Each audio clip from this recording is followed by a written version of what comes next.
Hey there. Welcome to Music Meets Sports, where sports legends meet custom soundtracks. Founded by music producer Ronald Tyke Oliver, Music Meets Sports was created to bridge generations, educate fans, and celebrate the greatness of both current and former athletes. We craft original songs about heroes in basketball, football, baseball, boxing, and beyond, highlighting their struggles and victories. Across all musical genres, we reintroduce fans to their favorite athletes in a way they've never heard before. From Babe Ruth to Reggie White, from rising WNBA stars to timeless NFL great stream, or download our music now on Apple Music, Amazon, and Spotify. Visit musicmeetsports.org to explore the catalog, hear new releases, and join the movement that's preserving sports history, one song at a time.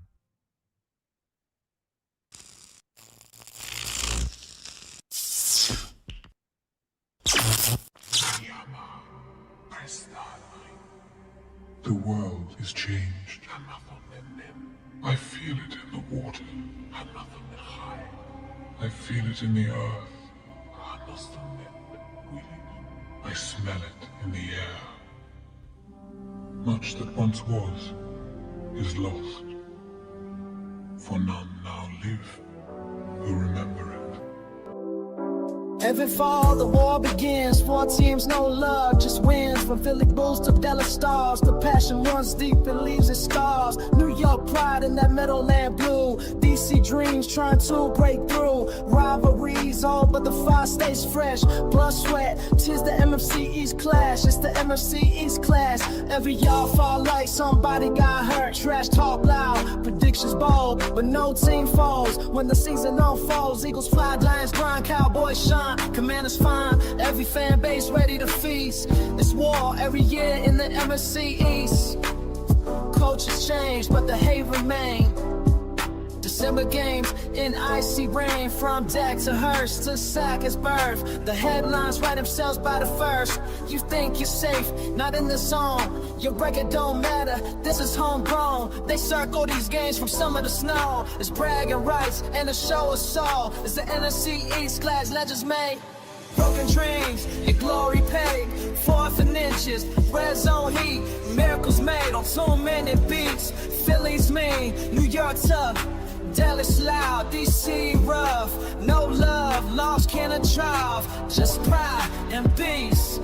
Welcome back to the NFC East. Thanksgiving lights, Monday night hype. A fan base ready to fight all night. They don't shake hands, they draw the line. This ain't just football, federal time. Amity, East clash, no easy road. Every rivalry about to explode. Years of grudges, decades deep. Even the off-season can't make them sleep. It's forever fire in the NFC East. Everything is elevated. The energy, the speed, the intensity. Today, we must all match that intensity.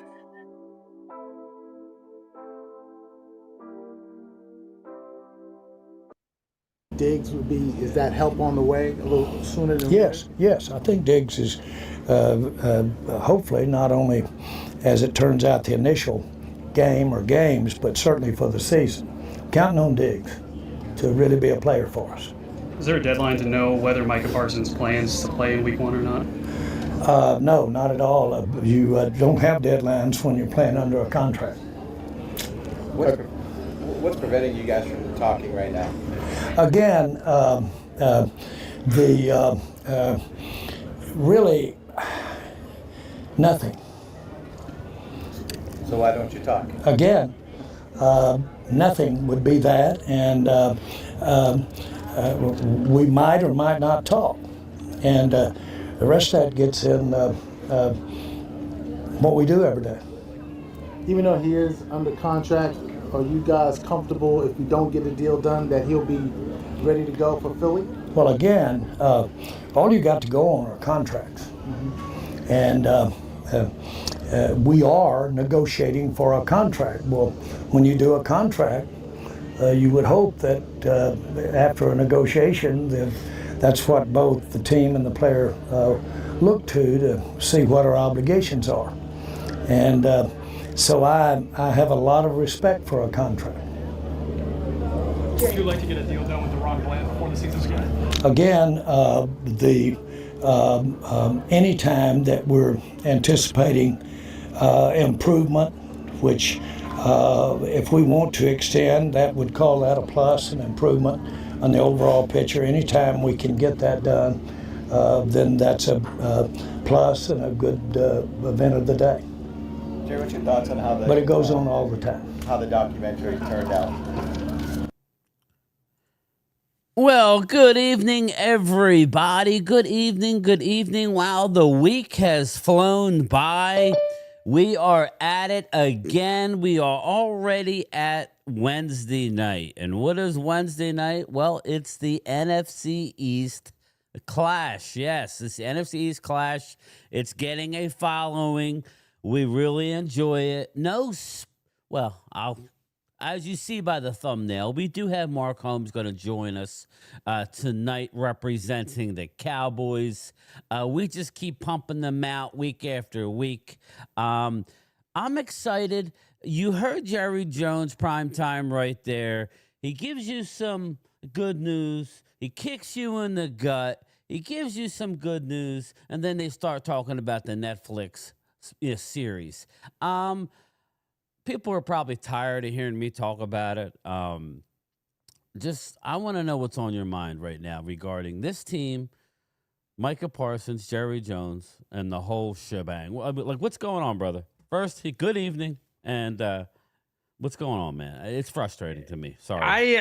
Here's the thing. It's like I've been busy with work and busy with back to school, everything like that. So it's been in that world. So any kind of glimpse of anything of the Dallas Cowboys is always Jerry with and instead of just having a conversation or just anything like right now it's pure stubbornness. It's purely to see what Michael will do in the opening games to see what he's dealing with. It's the next part of the negotiation, and unfortunately, again, it's the circus that is the Dallas Cowboys and how we have to pull every single contract. Like again, all these contracts, you'd probably be saving anywhere between $20 to $30 million if you would just sign these guys at reasonable times. Like unless they're going to pull you some kind of deal like Jake Ferguson did, that's the only time they're going to really kind of go to the table with you. Now the more and more this gets dragged out, and you kind of see that it's just I can't help but be more and more on Micah's side, just in the sense that let's be real. If you were to sign him and all this stuff, and you're talking about money and stuff, the contracts are going to hit at different times. So Dak money's not going to be hitting the same time as Micah's money, so you can do the deal. So again, there's nothing. It's one of those ones where you finally get hit, and you have no other excuse than to tell what the actual truth is. And the truth is not. It's not nothing that's holding it back. It's his ego. It's something. Because we all understand that the Dallas Cowboys, and when it comes to these big contracts, Jerry's involved in these, and he wants to somehow feel like he became the winner out of every single one of them. Well, you turn around and it doesn't matter what you end up doing, because you seem like the loser when you kind of drag these things out and you do your negotiation the way like you're cornering them in the room. It's just it's not good business. Whether you did that, we used to do this and that. Well, guess what, man? We used to also smoke inside restaurants and stuff like that too. So there was a lot of shit that we had to change, and there's just stuff that you have to change as well as an owner. And one thing that if you're not going to change at least what Cowboy fans are wanting, and that's an actual GM in the situation, then guess what? At least change your tactics. And if we want a particular guy signed, it goes beyond more than Jerry Jones. And Jerry Jones talks about him in the Dallas Cowboys and how he is. But guess what? The Dallas Cowboys is bigger than Jerry Jones, and I think that's what he's never been able to wrap his head around, and his son Steven as well, is that he is not the Cowboys. The Cowboys are bigger than him. And it was some of this, when you talk about a company that's worth like 10, 11 billion dollars, and you're harping over this contract, it looks just petty. It does look petty, man. We saw it, and I will let the guys in a couple minutes. It is very petty. It's petty. I believe this has nothing more to do than punishing a player in the media. They are going to pay Micah. I don't know anything, Daniel M. I'm just using deductive reasoning. They're going to pay him. They always pay. They always pay too much. And we'll get into that. I don't want this to be negative, but how do you not, right? When you get a Forbes list, and I said it 2 months ago, I said this team's worth $13 billion. I heard 10. You're over that. Okay. They're worth $12.8 billion. That was pretty darn close. And the next closest team is really not even that close when you're talking billions. They're literally billions away. I mean, didn't the Lakers just pass that with this transaction? I think with this transaction, and then Jerry West, the West. Yeah. Oh, okay, okay. Yeah, I don't know. I haven't looked. I was talking NFL teams. I know, but it's very. I feel like they're just trying to remain in the news cycle for as long as they can. We've heard the stories. Mark Holmes has the numbers a little more than I do, but let's bring in who's here. Let's bring in the crew.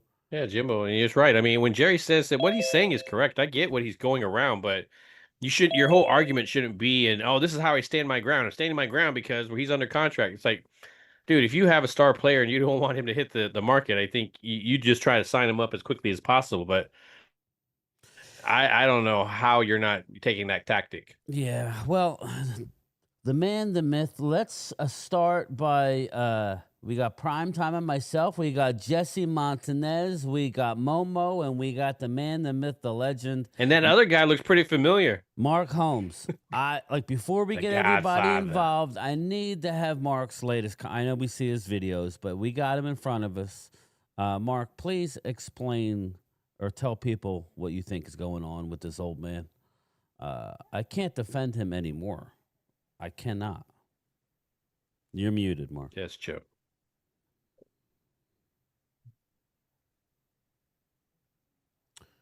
Well, okay. There you go. Sorry, I mute people. I wish I could say I knew what the hell was going on with Jerry, but I don't know. I mean, I tell you what's going on. The Dallas Cowboys have done absolutely, positively nothing for 30 years, right? Yeah, well, 5 playoff ones. The next closest team is $2.5 billion behind them. Jerry Jones is winning the Super Bowl of making money. This is no different what's going on with Micah Parsons as Terry McLaurin.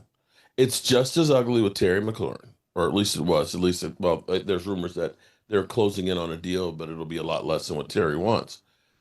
But nobody gives a rat's ass about Terry McLaurin. They don't. Yeah, I know. I mean, right. No, who cares? Okay, big deal. Yeah. And the same thing, Micah Parsons realizes he's trapped. If Micah Parsons were to get traded to another team, do you think people would care about his podcast as much? I don't. I don't either. So he's kind of trapped. And Jerry Jones, finding out, I guess he no longer has, cancer to worry about and everything else, instead of actually being like it's a miracle on 31st Street or whatever the movie was, and being happy and generous and being Merry Christmas, everybody, is now like screwing everybody even further. There is no reason to do what he is doing. Momo, your thoughts, brother? Momo, you got any thoughts on it? I wish I knew, other than everybody is kowtowed. I mean, I really am searching for an answer, everybody, and I don't have the answer. I don't. Other than news cycle. Okay, right? I believe that Jerry, he was quiet because he was recovering from whatever to go on.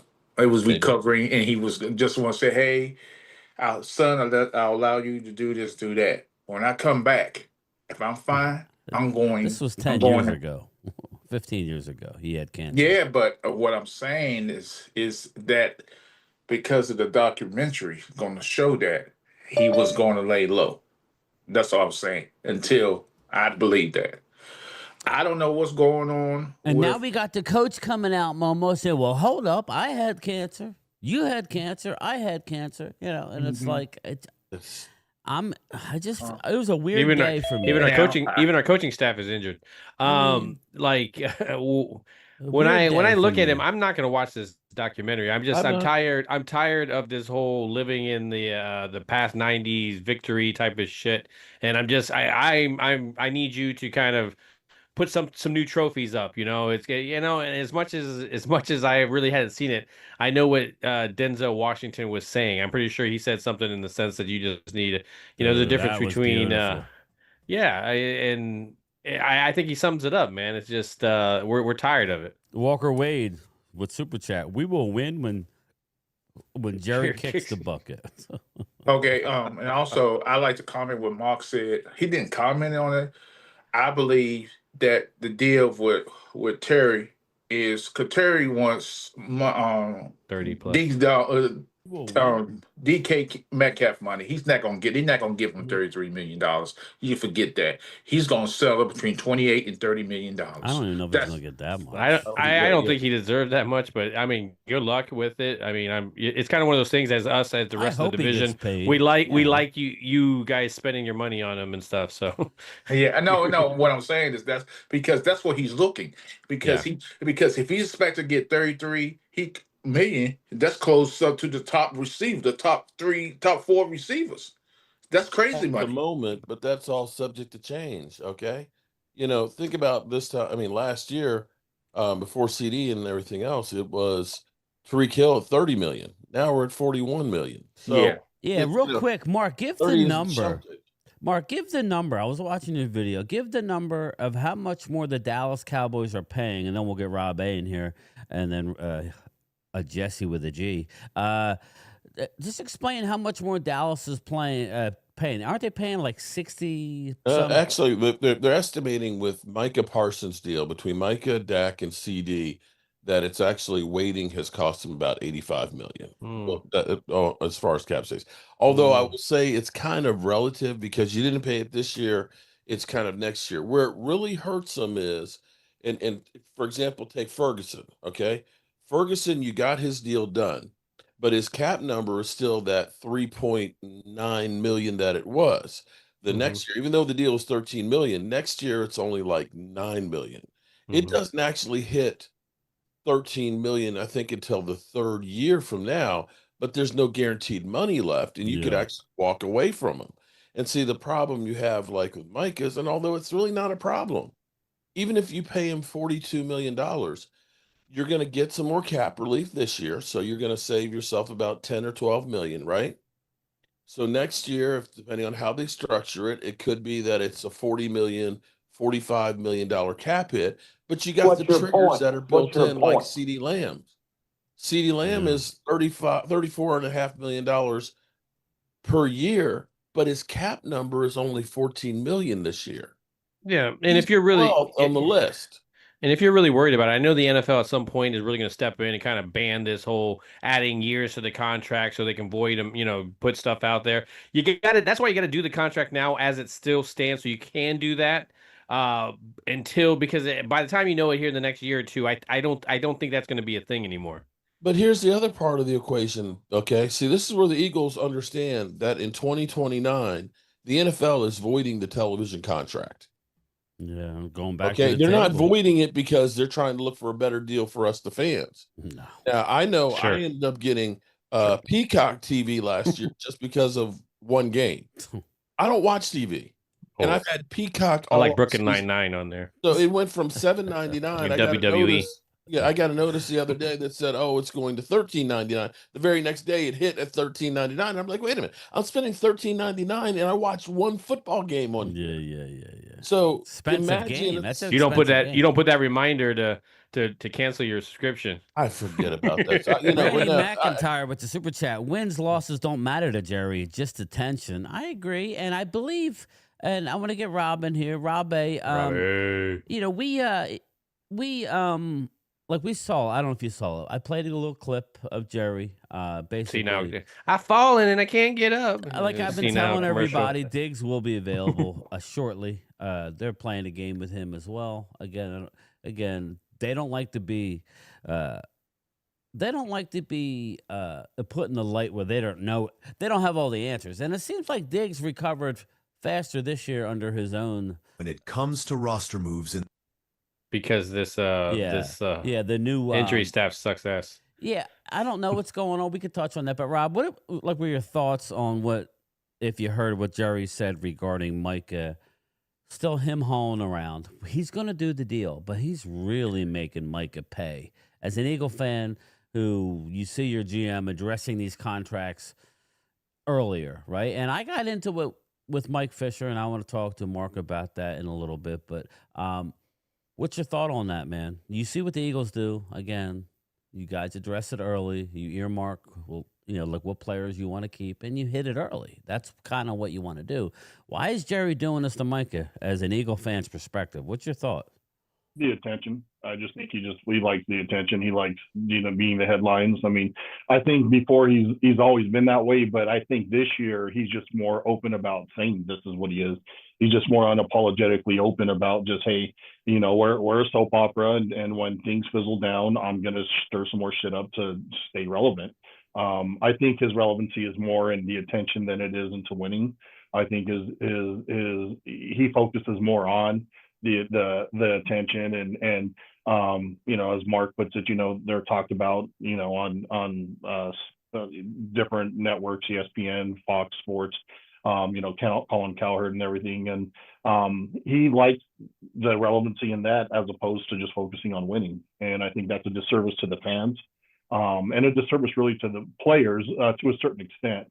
Why I think it's just a disservice to the players to a certain extent is because the players know the culture there now. I mean, they have to, especially the Dak, the Micahs, the CDs.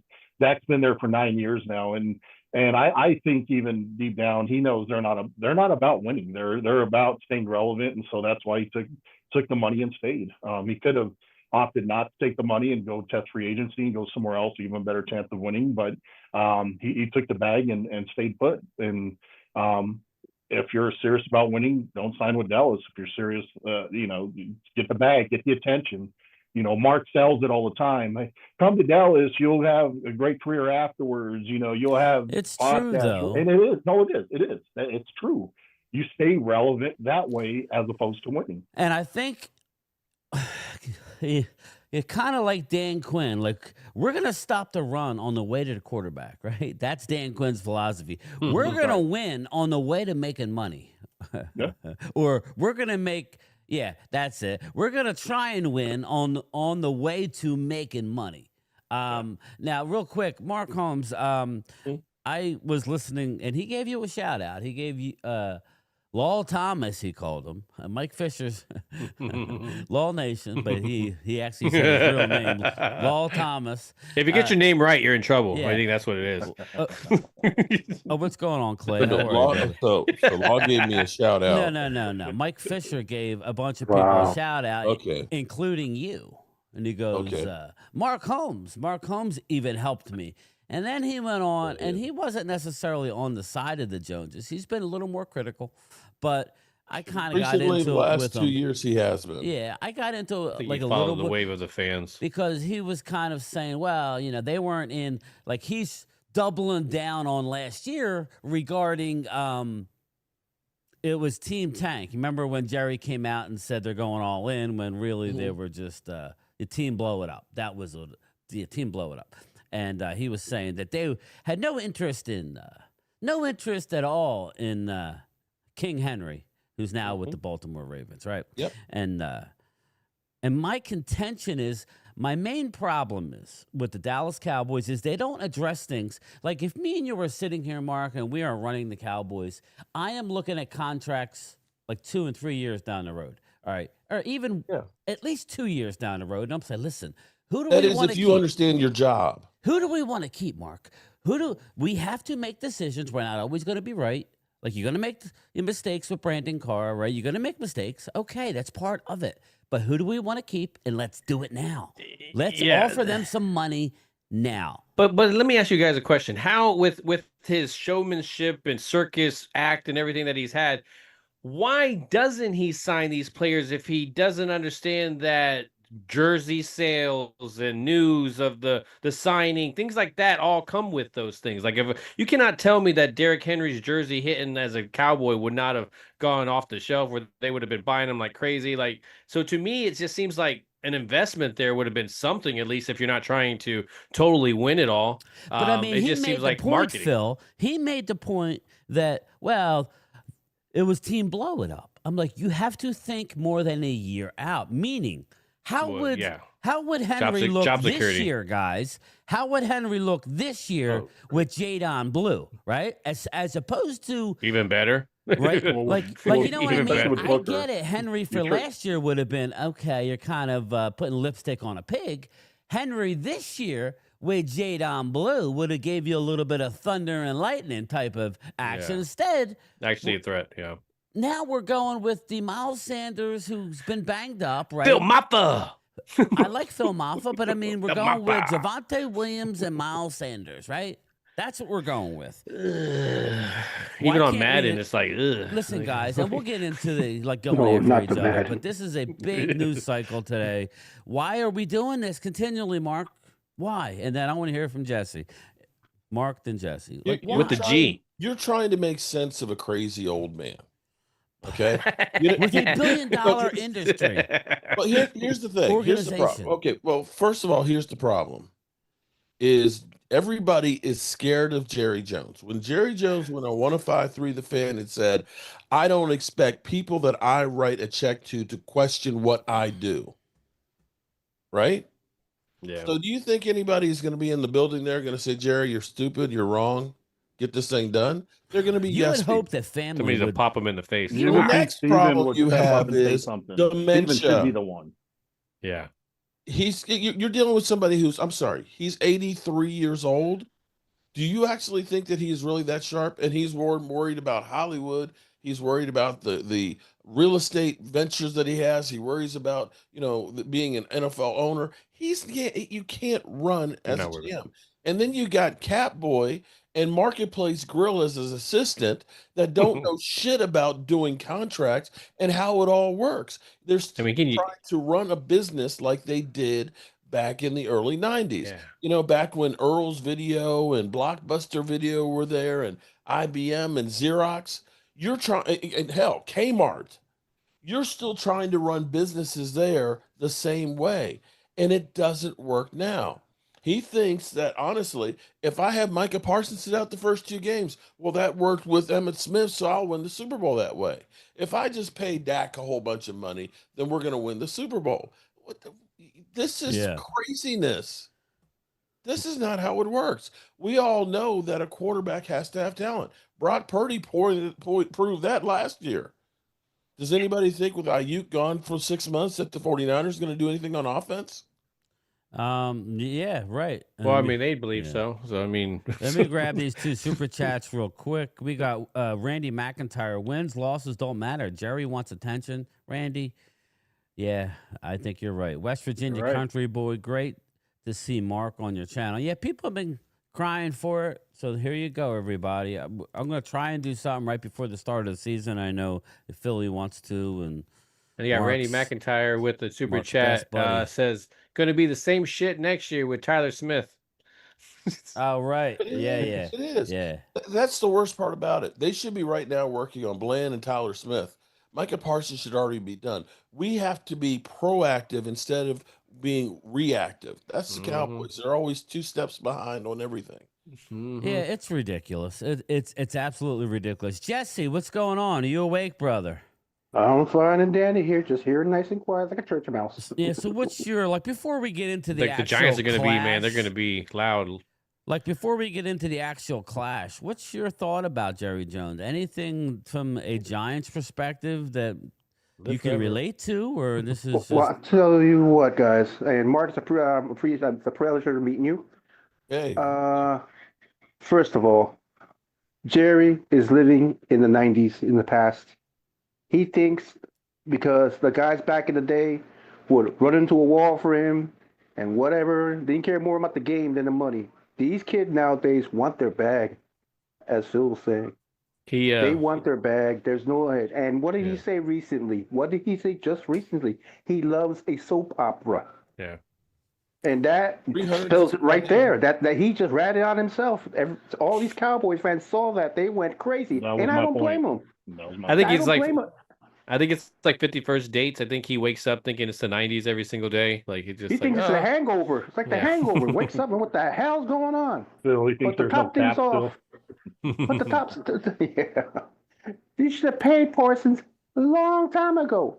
Obviously, he didn't see what happened with us. I don't know the Parsons long time ago, but they should, I think they should have handled it by now. Well, the fact that he still has a year left. I mean, the agent came out and said last year that they kind of already had said that they were kind of open for business, and the fact that you didn't even, I don't know, man, it wasn't.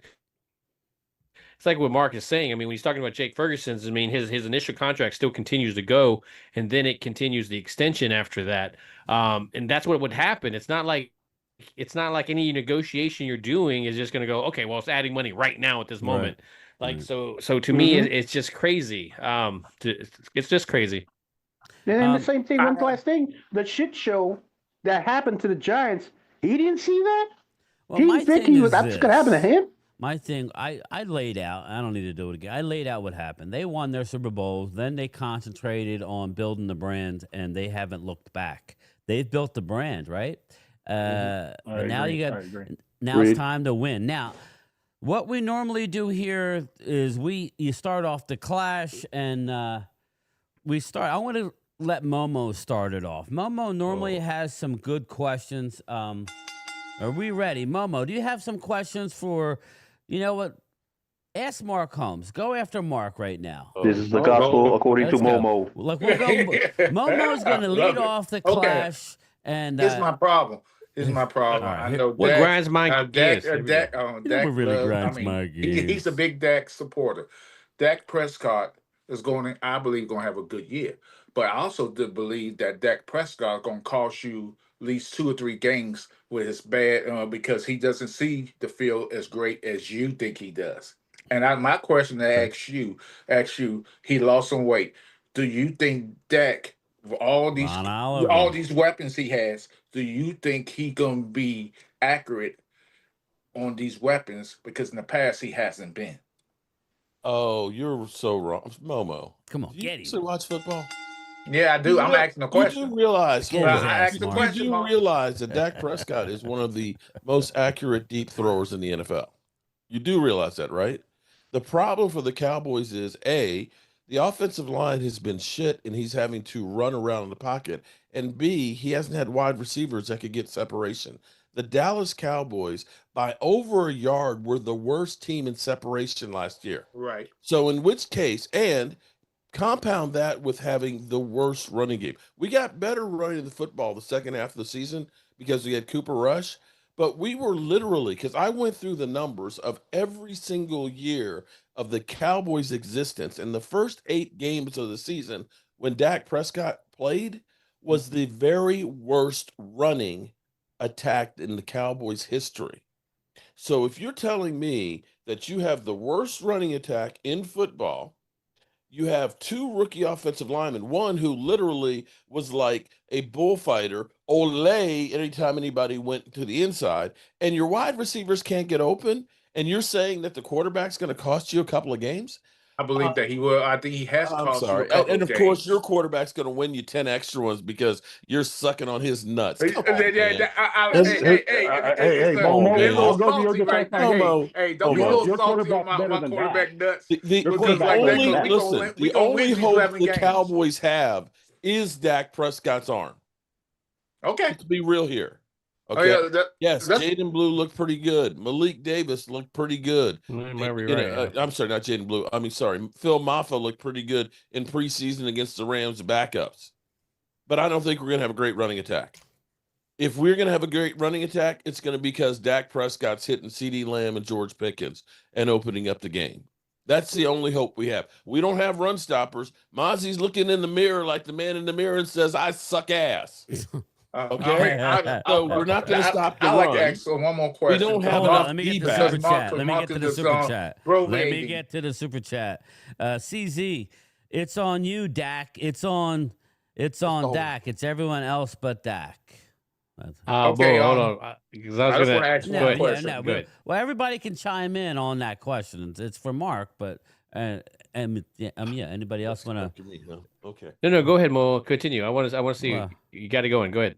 Okay, here's my other question. Now we know Mazi. Do you think, as a Cowboy aficionado, and you are a big Cowboy fan, you are Joe Boo Sports, do you think Mazi gonna be there next year? Because according to the Cowboy fans, they always keep these players longer than they should. No, that's bullshit. See, Momo, where do you get your facts? I get it from you. We had Taco Charlton, a first-round draft pick. That's a one-time for 2 years. We kept him for 2 years. We had Boss Man Fat, a second-round pick. We kept him for 2 years and got rid of his ass. So you think they'll get rid of Mazi? That what you tell me? It's at the point where I think he might be gone this year. I don't see it.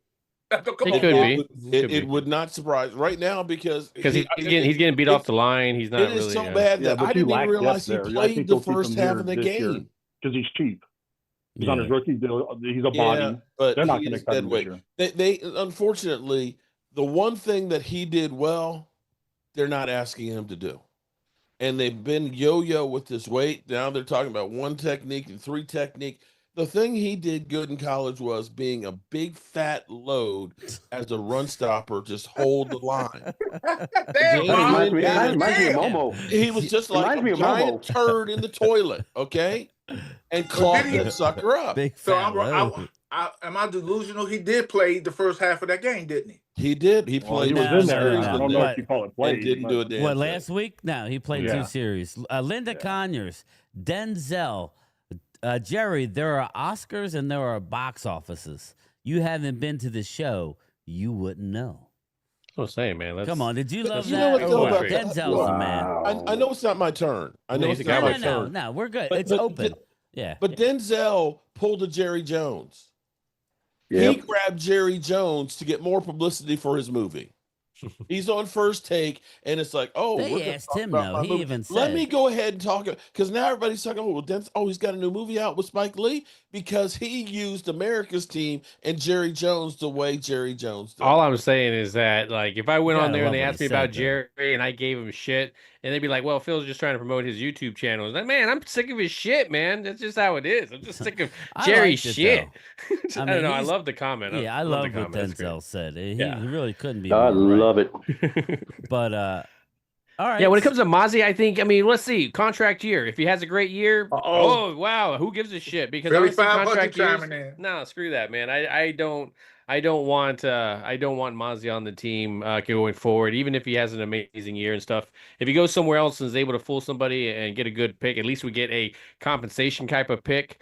But otherwise, man, no, man. You like when people go, well, we should try to trade him. Man, we're not gonna get any value for him. We can't get a soda machine. We can't get anything for it. And so to me, it's just, I think Mark's right. I mean, there's a good chance he may not be on this team this year. And not saying that we have an amazing defensive tackle rotation, but a lot of people are doing better than he is, and not to say that he's setting the bar extremely high. Jerry has too much pride. He's not going to say that he's wrong just yet. Oh, hell no. Yeah, he won't. And on top of that, he's still on his rookie deal. I don't think they're going to cut him now. He's going to be part of the rotation. But everybody else that's in that thing is making less because his rookie deal is still a first rounder by this thing, so he's in the millions there. So a lot of these guys are making less than him. Right, but he's still on a rookie deal. So it's not like if he's. But he's still, technically on the rookie deal. Joseph, but last year, playing, making $8 million, or whatever. I don't think he's going to get cut this year. I think. Yeah, I don't think so either. I don't think he's going to get cut this year, regardless how bad he is. They'll just put him. Bobby Babinski with the super chat. Jerry said Micah has a bad back. Resign Mazi. Philly 500 chimes in. What's up, Philly? Hope you're having a good day. Don't mess with Mark's boy Dak. He is the perfect QB. Does nothing wrong. Nothing is ever his fault. Long live Jerry Jones. Go ahead, Mark. Go ahead. Get in there. Jerry. Y'all smell blood in the water. Everybody's coming after me. What the hell? Twiz. Mazi needs to get on Mark's keto diet. He'll be back up to weight in no time. So what are you saying? His keto diet don't work? Wow. Mark is trimmed up. Bobby, I can only hope Jerry to get Wayne that kind of Jones, hate, best Mark. in business. All right, we're Mark all had caught lost weight, so y'all leave Mark alone. Mark Hey, had lost. Momo, who was your number two receiver last need year? love too. Momo, who was your number 2 receiver last year? They traded him away, right? Terry McLaurin. Crickets. Naomi? No, the guy who used to play for the Cowboys. He was the number 2. I forgot. Oh, yeah. He's probably going to be their guy. No, something Noah? Brown. What? Noah Brown. Noah Brown, and then you went and got our other. The side father's gonna be the second receiver. What's his name? Gallup. Number 13. And I know they had, I don't think Gallup gonna make the Zacchaeus. team. I know they had Lamade Zacchaeus. I don't think he's gonna make the team. Who do you got beating him out? Another old man with a wheelchair. Count Debo as 2, right? Right, he's been 2 this year. Well, that is But why? Put his baby. Put his baby as a still receiver. Let me address that, Jesse. Let me address that. Y'all keep talking. You keep talking about he's fat. He doesn't have no more fat on him. So I don't know what you talking. You haven't seen him. He's small. He getting testy. Ooh, we get nervous. Sanchez with the super chat. Philly 500 is in here. The white Denzel, Washington, Philly. You know Denzel is a Cowboy fan, right? Does that make you a Cowboy fan? Dirty Sanchez, what's up, brother? All right, Jesse, you got any questions, brother? Let's go. Yeah. Unleash the questions. Sir. Well, we'll go back around, but let Jesse get in, then we'll go to Rob, and then we'll go to G. Yeah, with the G. Thank you very much. Unique. Yeah, that's Anyways, right. Mark, just a question about Dak. No. Well, you're the Cowboy guy. You got to take it. This is not going to be said. My question is simply this: with Dak, with those severe injuries, are you guys going to depend on him running more, running less, or passing more, or counting on your running backs? Because he's one injury away from retiring. Unfortunately, I don't wish anything harm. I hear what you're saying. His injuries have been kind of freak injuries. Breaking the ankle was, that was horrible. Okay. But here's the thing that I think half the problem is, and I think he alluded to it, that you don't really do anything, especially as a quarterback. The last time he was tackled was when he tore his hamstring. The last time any of the quarterbacks were tackled were last offseason. Because they don't really work out and really go full go, that's where you have these issues. Now, Dak is kind of recognizing this, and he's running more in practice and doing, as he put it, he's really testing the leg and trying to get it stressed out now as opposed to during the season.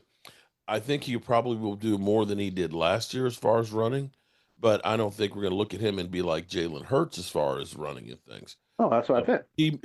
He's always moved around a lot in the pocket, doing bootlegs and things like that, and I think he's going to. And if we don't get the left tackle taken, care of, he's going to be having to run because he's going to be running for his life. I know the feeling with.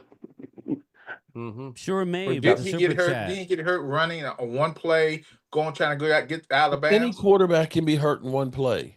But he didn't get tackled though. I don't. Did he get tackled? He actually hurt the hamstring the play before, so it started to give, and when he planted, it finally gave. Real quick, a Sure Made. A cheers to Mark and his son, Philly 500. Thank you, Sure. And then you got one from Bobby Babinski. Bobby says, Debo been stress eating with Mark Holmes' keto. Again, Debo, I haven't seen him lately. Dude, he looked thick. I'm sorry, Momo, but he looked thick. I thought maybe he had lost some weight, but then they showed him again on NFL Network or that ESPN network that they have. Man, I'm like, dear Lord, I'm hoping that he can at least put something behind it. He's lost weight. Momo. He's a little thicker than too. Momo baby got back. I'm just saying. I know we're all being nice for our big friend that said, "Hey, you lost weight, right?" And you're like, "Yeah, I lost some weight." You're like, it keeps finding him. You got something for Rob, Jesse? Rob, consider the fact that injury with your offensive lineman, bless his soul, hopefully he gets his back recovering. Yeah. Who do you think would implement? Yeah. Yeah, he dodged the bullet, but still he's out. Who do you think who they would implement in that position for now? Because obviously he probably won't be ready for the first game of the season. They said I don't know about 2-3 that. games out. I think they said it today. There's like maybe 2 games out. I think he's going to play, but if he doesn't play, I think Matt Pryor will probably step in. maybe Keegan. They might slide Steen over to the left guard and then put Pryor at right guard since he has more experience at right guard. Either way, nice thing is we have some depth there. We drafted Keegan last year out of Michigan. He looked really good on that Michigan team. So we had some depth. So, I mean, I actually hope he doesn't play that first game. I'd rather him get healthy and come back at 100 and not rush it back. And I think we have the depth to have him fill in. Mark, so you've had experience. I mean, I've had a slightly torn meniscus, and it was a pain. But I don't know. Are they having any kind of procedure on this, or they're just letting it heal? Are they going in to like shave it or anything? Yeah, they're shaving it. They're doing a procedure on that. Yeah. Okay, so Mark, you have familiarity with that, don't you? It was done today. It was done today. Yeah. Here's the thing on it. It just depends on. Basically, meniscus is like a cushion. It's like if you can imagine like a hard plastic cushion, and so the bones and stuff ride onto it. If you get a tear, it kind of hangs up onto it. Now, if it's not a complete tear where it's really come apart, which is like 3 to 4 months. If it's just a tear, they'll go in and just kind of shave it and clean it up. And I know I had mine. I had a torn meniscus for years, and they went in and they cleaned it up. And by like literally 2 days later, it felt better. It still had to do therapy and stuff onto it to get the like stronger and stuff on it, but it's something that you can play through. And with all the painkillers they have right now, they'll shoot him up and he'll play out there. Now, the question will be will it be weak and get hurt? And will missing the time at camp slow him down? See, all of the stuff with Micah Parsons, he's going to get his money. What I care about is 3 weeks from tomorrow, we got to play against the Eagles. And we got a brand new defensive coordinator. And then we got to play the best guy who's not in shape.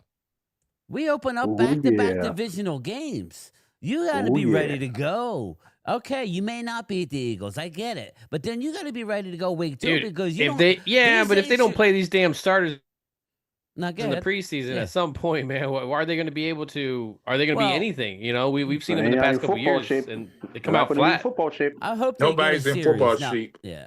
Well, exactly. Yeah, but if you're getting hit, at least you're getting into football shape. Right, At least you're in the process of getting into football shape by some preseason hits and stuff like that. But if you're getting hit, nothing. I don't want to see play. I don't want to see Dak play. I don't want to see CD play. I don't want to see Pickens play, and I don't want to see Micah play. Okay, I have a question for you. One thing. They could all. Okay, Booker needs to get his ass out there and get some snaps. Yeah, Booker definitely needs to play. He needs to go out there and get some snaps. Okay. Well, definitely. With that theory, what you just said, so you expect players today everybody to go 0 to 100 and not get injured. That's when they're going to get injured. I said everybody plays but 4 guys. But I said the first game, all they do is go 0 to 100. I'm just saying.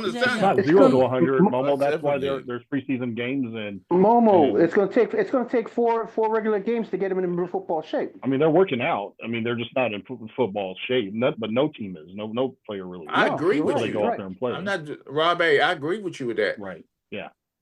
Yeah. So I mean, I don't think there's 0 to 100. I think like Micah could be 0 to 100 if he doesn't get any work in. There's a big difference between. There's a big difference between playing edge rusher versus wide receiver. I'm gonna put because with CD Lamb, timings and stuff, dealing with timing and getting everybody together on the same page. Micah, it's basically okay. You got to beat a guy 1-on-1. That's all I need you to do, and he's not as consequential to everything else that goes on. So from that perspective, he can probably go. The question will be will he be able to let it rip, and how is the stamina going to be? Real quick. And you're right, because go ahead. Yeah, like when we step foot back in Dallas, then a Palpatine will be ready to start talking. Coyote, what's up, brother? Tony Boo, kick-ass crew tonight. Thank you, Tony. Thanks, brother. I'm sorry. Go ahead, Phil. No, I already forgot what I was going to say. You go ahead, Rob. All right, so who's next? Rob A. And we'll keep going around and around. And till everybody gets their questions to every squad. Rob, pick a guy and go at him. Hey Mark, man, I got a question. Gotta leave Dak alone. Why does everybody want a piece of me tonight? You gotta come to the realization that Dak ain't him. He's not the dude. He's not the dude. He's like, that's not a question. He's not the dude in Dallas. But it's a segue to my question is that why do you feel the need to shit on other quarterbacks to try to hype Dak up when you sit there and you put down Trevor Lawrence's wait a minute, hold it. Now I might say if you said Josh Allen, but Trevor Lawrence, are you kidding me? Trevor Lawrence's ass. Sunshine? Hair boy. Trevor Lawrence has on. a team. No. Or a coach. Here's the problem. But the same excuses you're using for Dak. How could you sit there and say hold that? on. The reason why I bring up what other quarterbacks do, or even Herbert. Hold on. Because here's what happens with the Cowboys. Okay, the Cowboys are a victim of their success, which means you're going to see everything that's good or bad about Dallas, especially bad. They're going to play the negative plays over and over and over and over and over again. The reason why I compare and talk about Dak Prescott versus other guys is people have this perspective that Dak Prescott is the worst quarterback in the NFL. He sucks, and the things that happen to him, nobody else does. So we sit here and we talk about, well, Dak sucks in the playoffs. Well, you know, the Miami Dolphins haven't won a playoff game in 24 years. Well, we're talking about Dak right now. I mean, you can what okay, if. but here's the thing. Everybody did it again. He did it again. No. What I'm trying to point out is the fact that Dak's got 2 playoff wins at least in his career with the Cowboys versus the whole franchise of Miami Dolphins that haven't gotten one in the last 24. Golf clap. So if you're going to say, well, Dak Prescott sucks and all that, well, you also have to look around and compare it to everything that's going on with other teams. So if you go through and you say that the Chargers quarterback, oh my God, he's a great quarterback and stuff. Look at his playoff record. Look at his upside. If you put Herbert on Dallas, he would be a better quarterback than Dak. Is he? Yeah. Okay. But yet his playoffs, the knock you have on Dak Prescott. Every GM out there that you have on Dak Prescott is he doesn't have playoff success. And you are now praising a guy who's had 0 playoff success. You're talking about a guy who literally had 5 takeaways for his team and was up 26-0 in the first quarter and loses 31-30. If I'm starting a team, I would consider taking Herbert. That's my problem. Sorry. But I don't know that he's better now. You know, and we can agree to disagree. To turn around and say the only thing that the Cowboys actually have had going with the jackass owner that we have that literally just likes to screw over the damn team and literally doesn't understand the difference of actually having someone who can stop the freaking run. And instead of being Mr. Hollywood, and let's try and build a freaking team that takes his best receiver and ends up trading him for a 5th-round pick and then doesn't replace him until this year. But it's Dak Prescott's fault.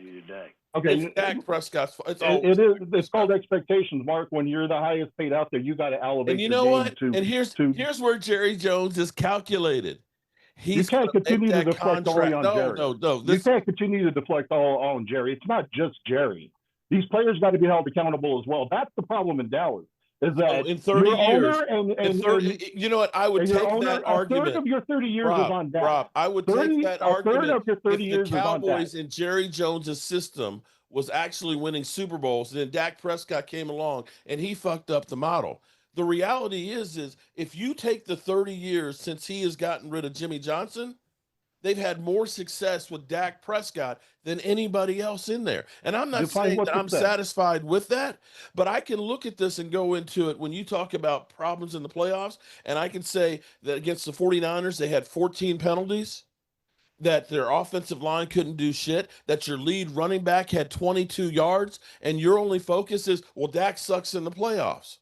Well, he does suck in the playoffs. He's got to elevate. Then who on the Dallas Cowboys? Who on the Dallas Cowboys was good in the playoffs?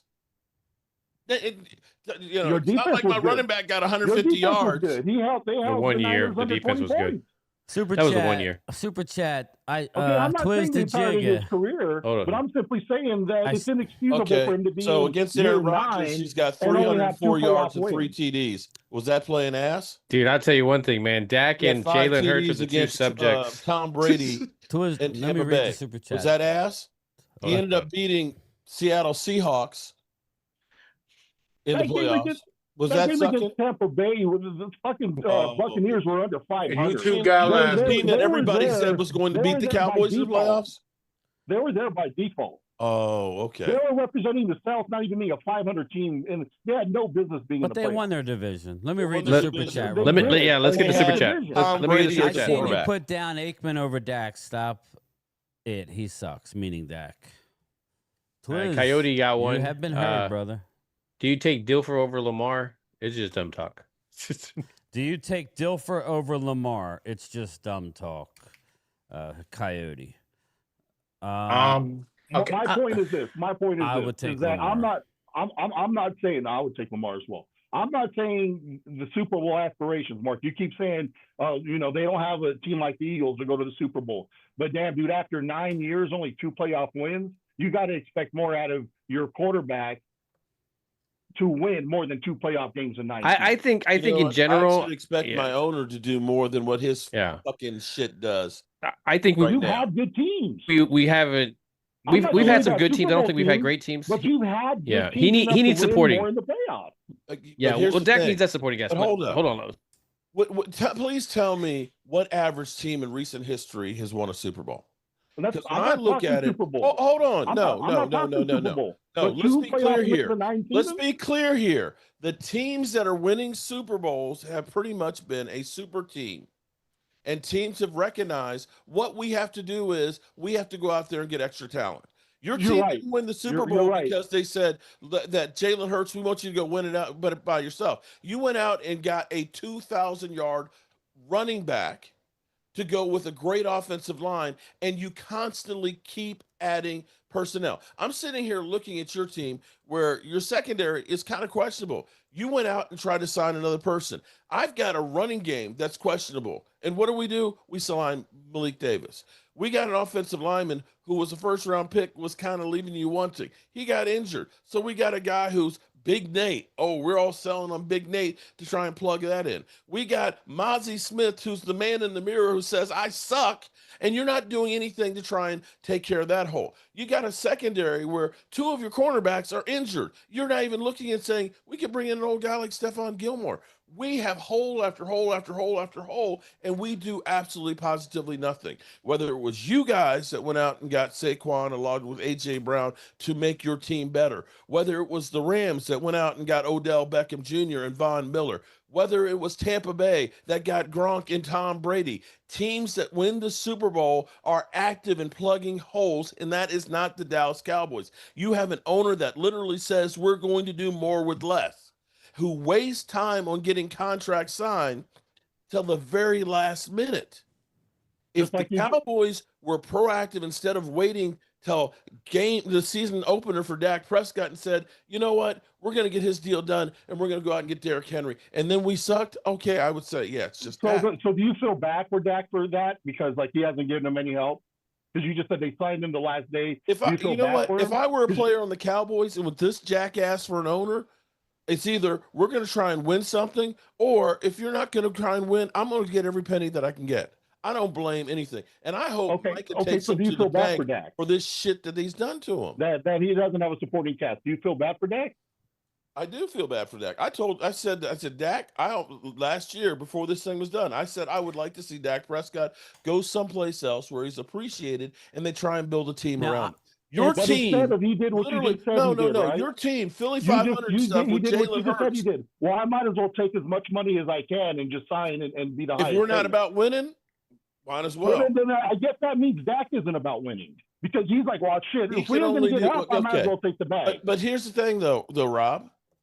They had 4 years where they only paid a total of $4 million for Dak Prescott. Right, his rookie contract. Right, and what did they do to help the team? What year did CD come in? Real quick. CD Tony Boo, can we bench the GM? No. You had $4 million you paid him the first 4 years. What year did CD? Well, they went out and got Amari. It was 2020. They got Amari Cooper was the only value add in the whole time. You had Gallup. Can I say something? Gallup was good for 1 year.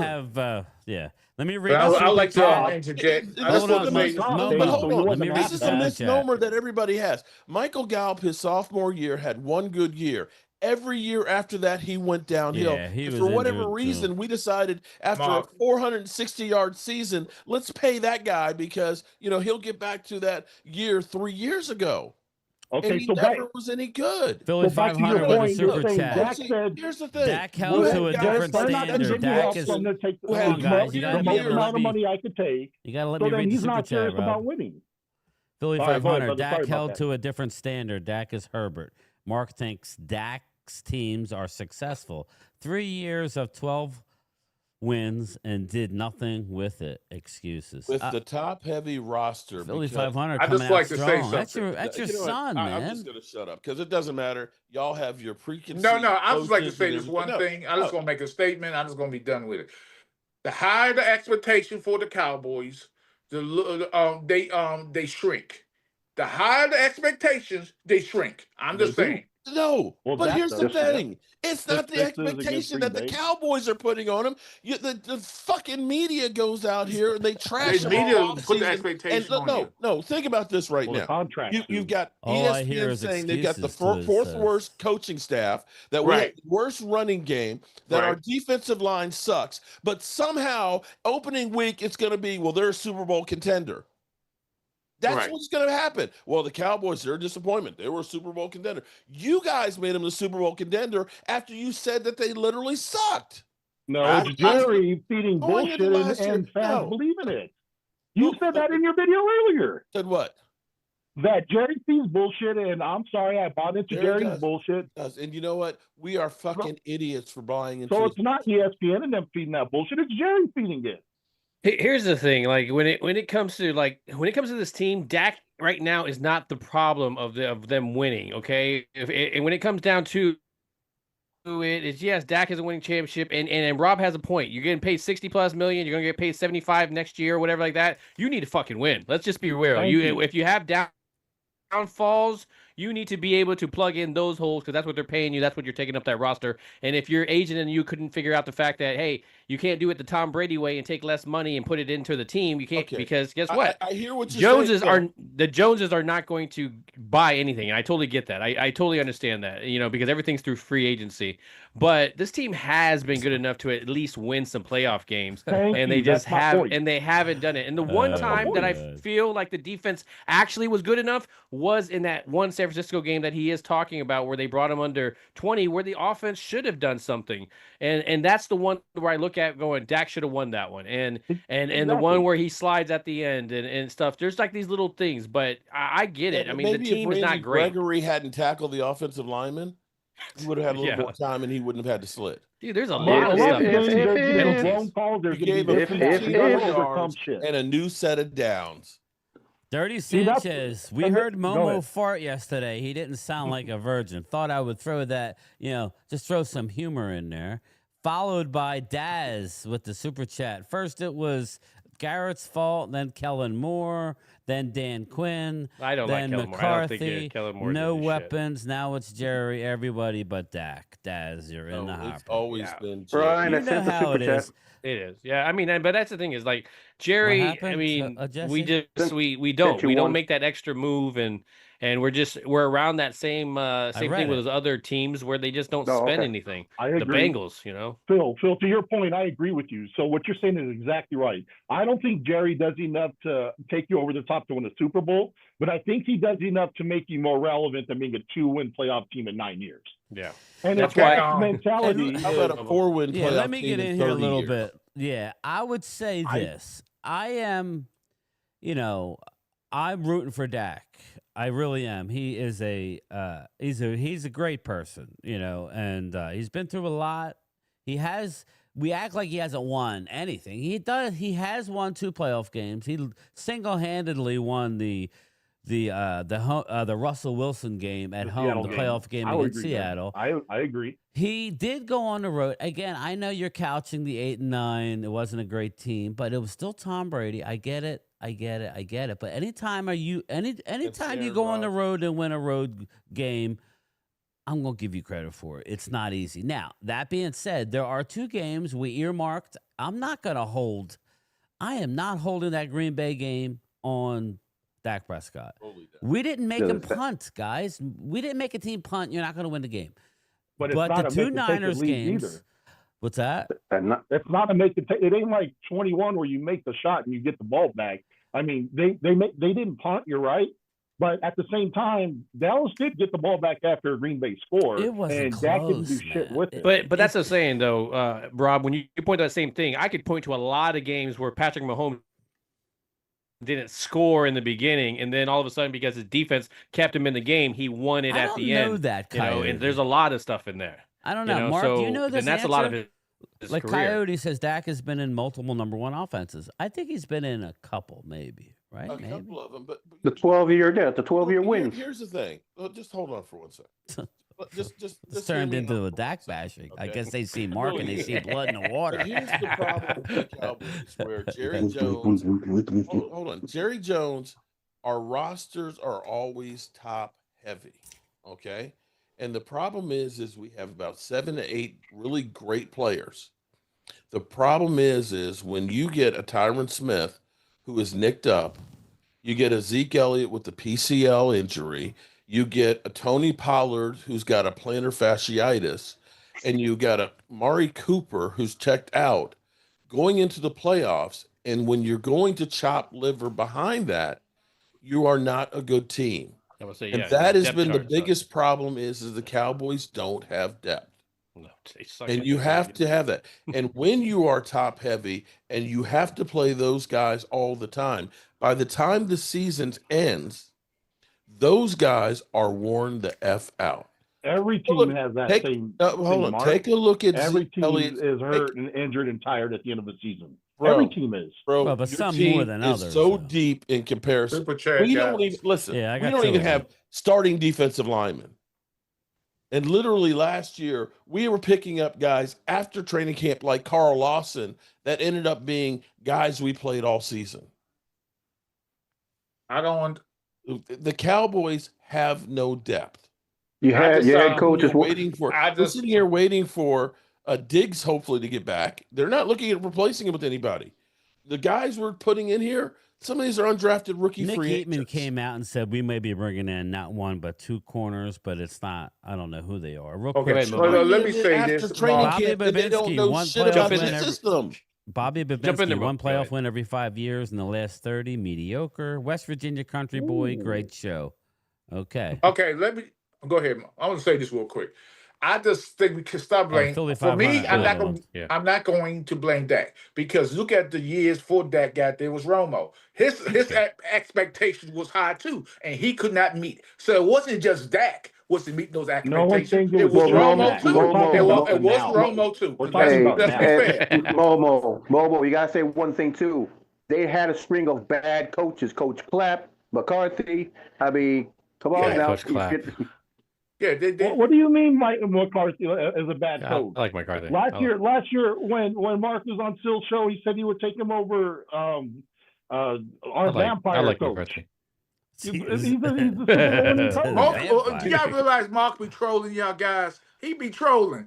He do the fake crime. He's not Yeah, Philly. Already. McCarthy's not The a famous bad saint. coach. The famous McCarthy's saint. not a bad coach. Can you got give a the super chat? everybody. Super Dak- chat. Yeah. The difference between Mike McCarthy and your coach is I've got Jerry Jones as a freaking GM who is finding got ways Howie why Vision. he can't pay people as opposed to Howie Roseman figuring out who I can bring in. He went How from the can I get broom in more closet to studs? the penthouse. Howie Roseman, Philly 500. Dak was He sure one. did. He was a 1 seed, lost. He was a 2 seed, lost. Nothing wrong with saying he has to rise up in big moments. He can never survive in Philly. Keep crying about Dak. Philly 500. See, I really, yeah, and I really like his, It's I really like accountability. his game. But where Momo kind of points out, I think earlier was that he struggles with that defensive lineman popping out and in the zone. When he gets off that line and he pops out in the zone, he always tends to throw that interception. Who's He that, just Dak? did it today. Dak, yeah, he just did it today. It Deer was in the Sam headlights.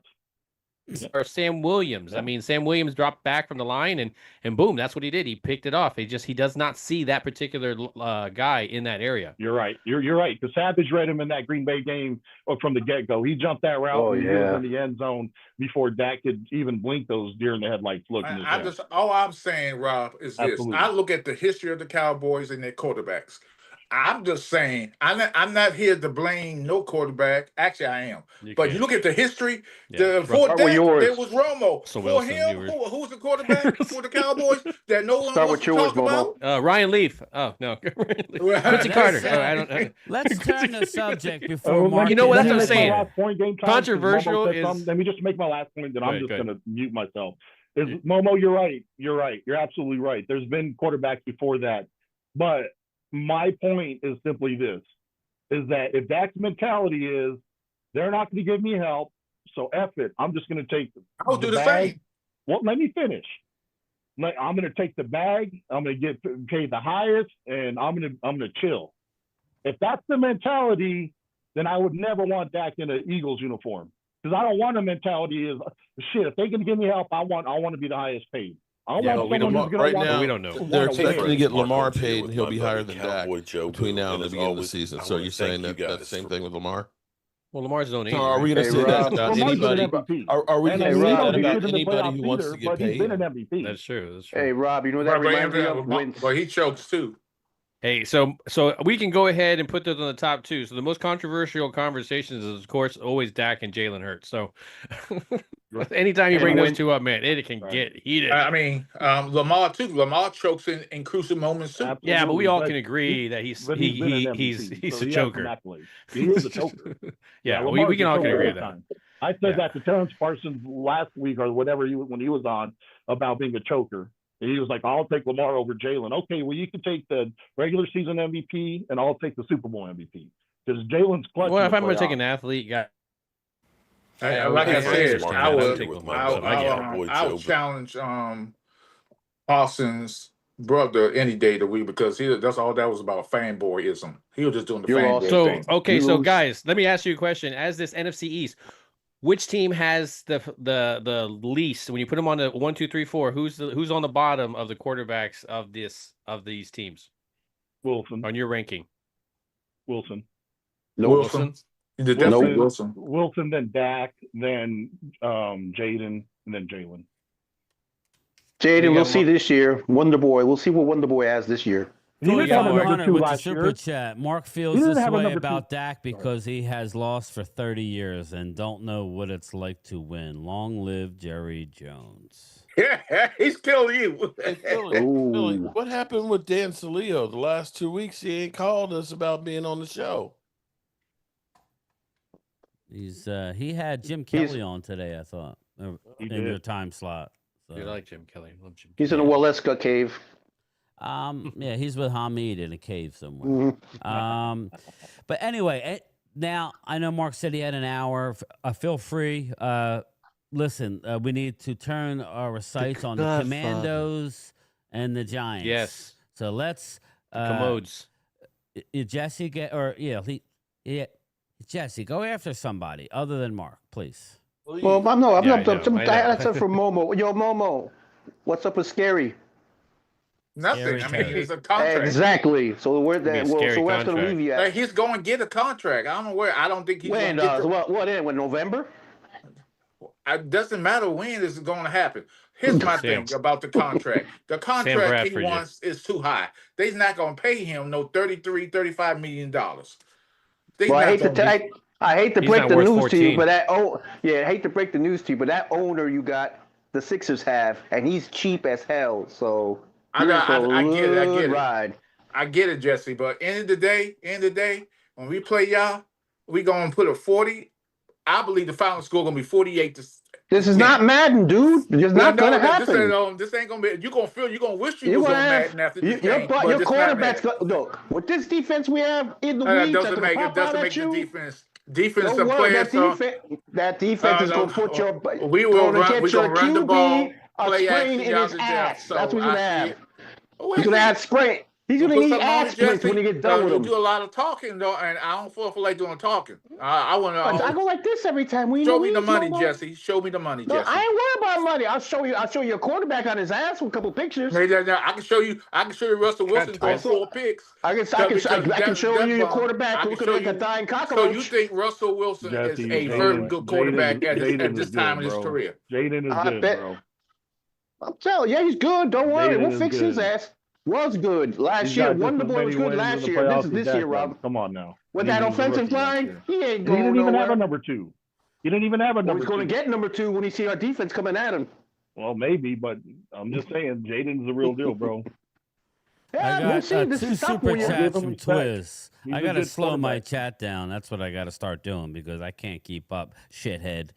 Dax won a non-football award, Elite. Dax won a non-football award, Elite, and then he said, "You missed my super chat." Yeah, before okay. Bobby, you shithead. Yeah, that's the one I just read. I know. Now, I got to make sure you. I know Yeah. you said about it, but I got to make you sure I missed put my that out super there. chat before that, shithead. All right, shithead. Chris Dooley said, "Hey Jesse." No, was he Jesse, calling Bobby the sir. shithead or you the shithead? No, he's calling me Jesse, a shithead. Chris Dooley said, "John 5 and 12." Who's 5 and Yeah. 12? You go ahead and think that. You go ahead and think. Like I said, think Giants I'm win 6 or quiet. 7. I saying think Russell 7 or Wilson's 8. gonna lose a lot of games for y'all because I don't think he's a good. Man, I don't- you dream of having Russell Wilson with you guys. I don't want to hear this. I wish I would. I wish I would. What you can do? Clone your other receiver? Because obviously Scary's not coming anytime soon. We're gonna be fine, Jesse. Don't worry Oh, about you're it. gonna Just be wait. just fine. You're gonna be just fine when we get a hold of you. You're gonna be finer than wine. You're I gonna don't be know finer what's than this myth. Because let me say this, Jessica. Let me just say this. I want this myth that Jaden Daniels all of a sudden is not going. He can't throw the football. The man can throw the football. Who's He's a he great gonna throw passer. it to? Who's he gonna throw it Doesn't to? matter. Jesse, What? Tom He's gonna Brady split himself in two did places? a lot more with less. A lot of quarterbacks do a lot with less. So don't sit here and Oh, say God. that because Remember that? you're He's gonna blowing quarterback hard with at this less. point. At this point, you just blowing hard. And the fact of the matter is that It's we'll all be right, fine, man. and we're gonna Terry's put that gonna get 40 Game burn one, on we'll you. see. So Terry's gonna just get chill out. signed. Game one, buddy. Game Micah's one. gonna We'll get clip it. signed. My thing Just is ask me a this. question, Micah's Jesse. I gonna want get you to ask signed. me Terry's gonna get a real signed. question. My thing is this. Drew made a comment. Dak is not a top 10 QB, 2-5 in the playoffs in 10 years. Again, like when you look at those quarterback rankings, a lot of them don't even have 2 wins. It's a projection. So, yeah, by that point, you're just going by how you run an offense or something. You know, there was some, again, the one person's, treasure is another person's, what. So it is what it is. Too. Again, Dak's a fine quarterback. It's just in the playoffs, he's only won 2 times, so he can't run away from it. As a matter of fact, people should stand back and listen to what he's saying. He is telling you he knows what he needs to do. Will he do it? Well, that's going to be the interesting thing, right? We don't know if he's going to do it. I do believe, though, Mark, before you get out of here, I think that this is the most talent he's had on offense since I can remember.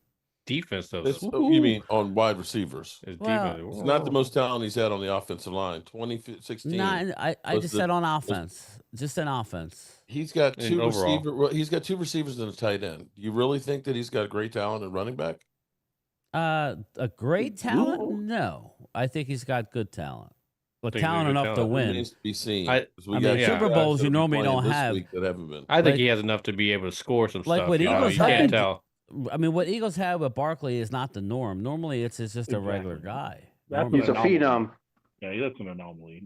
Normally it's a rotational guy. Right. Eagles won it back in 17. Who was your running backs? Jay Ajayi and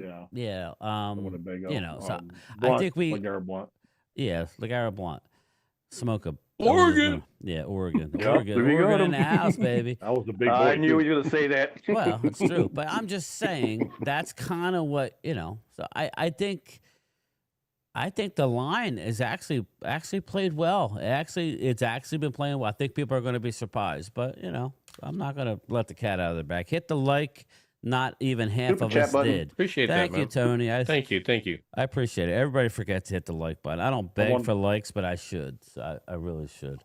Thanks, Tony. I want to see that Booker matchup in week 1. Yeah, I'm dying to see. Well, he needs to play this week. He needs to play, man. I'm surprised. Here we go with I'm another very surprised. bit of height. We got another rookie offensive lineman starting. Yeah. Well, you drafted when like get top Well, you were 12. hyping Usually up your first center round. last year, Mark. You were making Oh. T-shirts of your rookie center. Oh, last yes, year. he were. Yes, he You were were. hyping But up. Well, he that was one a actually third round worked. guy. Okay, but he was actually good. Yeah, He he was was very good, good. but you were hyping him up. Who's to say Booker won't be good? Because that's all we Or have, man. who That's all knows? we have. Listen, I like Booker in okay, college. you know what? What Right, am I no supposed to question. do? Say, hey, everybody's going to be ass? Of course, I'm trying to hype up guys. I'm hoping that they'll do well. Okay, I've got to have some hope. And right now, I tell you what, my hope and desire for the team to do well has been killed by Jerry Jones in the last week being a freaking asshole. You got that sign, Mark. You got that sign, Mark, that says, I'm not give up mad at all you hope guys ye winter here. for having optimistic and you know want some hope and shit for your team. That's good, and every true fan should want that. You know, and it is shitty that you have an owner that will bring that shit down. Your own owner, self-inflicted wounds. That's what hurts Dallas the most. Well, the GM self-inflicted wounds. with job security. That's what it is. Super That's what chat, it is. Mark Hutchton. Football is a game of luck. Let the field do the talking. I don't know if that's all luck, Mark, but it does take some luck, and I believe Snake Eyes Momo. I would say this, Mark Hutchison. I think health, a lot of it's luck. You know, I mean, some years are better than others. You know, I mean, others. You know, I would say this, Mark. The Slater injury in San Diego did not help. Did not help Micah's chance of getting an early. Well, he did. He contract. just signed the contract, and then bam, he gets injured and out this. I'm asking season. Mark.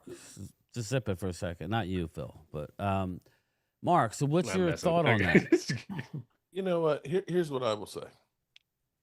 Jerry Jones and the Dallas Cowboys are worth $12.83 billion. And Jerry Jones has missed on quite a few contracts. And the bottom line is it hasn't affected the value of the team. Yeah. All of that is the price of doing business. It doesn't matter who you pay. I mean, Jake Ferguson was injured most of last year, but you turned around and paid him. You're actually now talking to Deron Bland. Jerry Jones is doing this shit because he can and he enjoys the publicity. He likes the fact that every news program is following everything that Jerry Jones is doing. You don't think that he doesn't love that Denzel Washington? You mean that, hey, Denzel's up here telling me what I need to do? I'm not going to do it because everybody's telling me not to. When you have that much freaking money, what do you have to play for? I mean, what is it that he needs? Yeah. Well, to twist the point in the chat, shit. Mark, what the fuck does that have to do with winning? It has He everything admitted to do it. He with wants winning. another ball. I think you need. I The think player is sitting on the sidelines, and you'll turn around and sign him a week before the season starts and think that he's going to have an impact. In the same way you had CeeDee Lamb sitting his ass out last year. But it's the culture. It's the culture. Right. And And you took 9 starters the year before and let them walk and didn't replace any of them. And you turned around and said, well, we'll just bring Zeke back and Dalvin Cook as running backs, and that'll be good enough. That's not winning. That's not. he needs to Kobe it without Shaq. You know, he needs to actually win another championship without Jimmy Johnson's roster put together. You know, so Hey, I think Phil, that's read the that. kind I of like thing. that super chat. I Hey, think that's Phil, what he read needs to that do. one. Yeah. Attaboy, Momo. After week 1 against the Giants, we're going to have to send a wellness check on them. Keep And that's Chris Julie. keep on wishing that, brother. Linda Thank you, Chris, with the Conyers. Mark $5 Holmes, super he chat. needs more. LOL. They love a bashing Mark. Thomas Garrett, what's up, brother? How are you, Thomas? All right. So who's next here? Who's next? Anybody have a question for the Eagles? Anybody? Mark, do you have any questions? I know you said you're getting out of here after an hour. I just wanted to. I want to pick you up a secondary little you bit. have. Yeah. Do you think it's going to be able to stop the Dallas Cowboys, That's a good George question. Pickens, and CeeDee Lamb, and Jake Ferguson? I don't know. That's a good question. I'm not worried about Pickens being on the outside with our outside corners. Mitchell. If with Quinion. If CD plays in the slot, I think Cooper will be okay down there. I am worried about our second corner that plays on the outside. I don't know if it'll be Ringo. I don't know if it'll be Jackson or even the kid we brought in from the Raiders. So we got question marks, no doubt. I mean, I'm not going to sit there and be arrogant and say that I'm not concerned. Absolutely. So I think we have some concerns at our secondary. Who's going to start at safety? I don't know if it's going to be Makuba. Don't know if it'll be Sidney Brown. I like Makuba. So yeah, I think I like Makuba too, and I hope it is Makuba over Sidney Brown. But that corner does definitely worry me. I think the way that we can neutralize that is play zone. That's what Vic Fangio does anyway. We're a zone defense, and just hope that we could do what we did in the Super Bowl, and hopefully that it works. That we drop 7 and rush 4, and hopefully those dogs down on that D line could get after Dak, because as much as we have question marks in our secondary, as you have question marks on your offensive line. We got offensive line, running back, secondary. Right. And if you can't run the ball and we make you one-dimensional where you have to throw it like we did in the Super Bowl with Mahomes, then I could see us winning pretty easily week 1. Yeah. But there's ifs. There's ifs. There's a lot of ifs right there. But yeah, I mean, I'm really relying on that defensive line to hunt at Dak. I mean, I know he's practiced and everything, but putting pressure on that leg that first game, being chased, by Jalen Carter and them. So I do have concerns on our secondary, but hopefully our defensive line can step up and get to Dak. Mark Hudson with the super chat. Game time. That's nothing but an excuse. Somebody's a failure does not need to be put on someone else. Got you, Mark. You are in the hopper. All right, next question, Mark. Do you have anything for Momo or the Giants? Do I have anything for Momo? We like to do like... pull your pants down. Let him have it, Mark. West Do Virginia, you really hit the like believe buttons. that your quarterback is not going to have the sophomore slump? No, I don't. I definitely don't believe that. You out of your mind. Cause here's my problem. Here's my reason for that. Because sophomore slumps, that you can make this kid one dimensional because I really believe that he believes what he believes. I believe that he could run the ball. He had just timely running. He can throw the football. He can throw out the pocket. He can throw outside the pocket. So he could do it all. So he's not one dimensional like that. If you told me that was Robert Griffin back there, I give you that. But he's not Robbie Griffin. He is he can do too much, and he gets defenses, and that's why the league is going around trying to stop this kid, trying to find what they can do to stop him.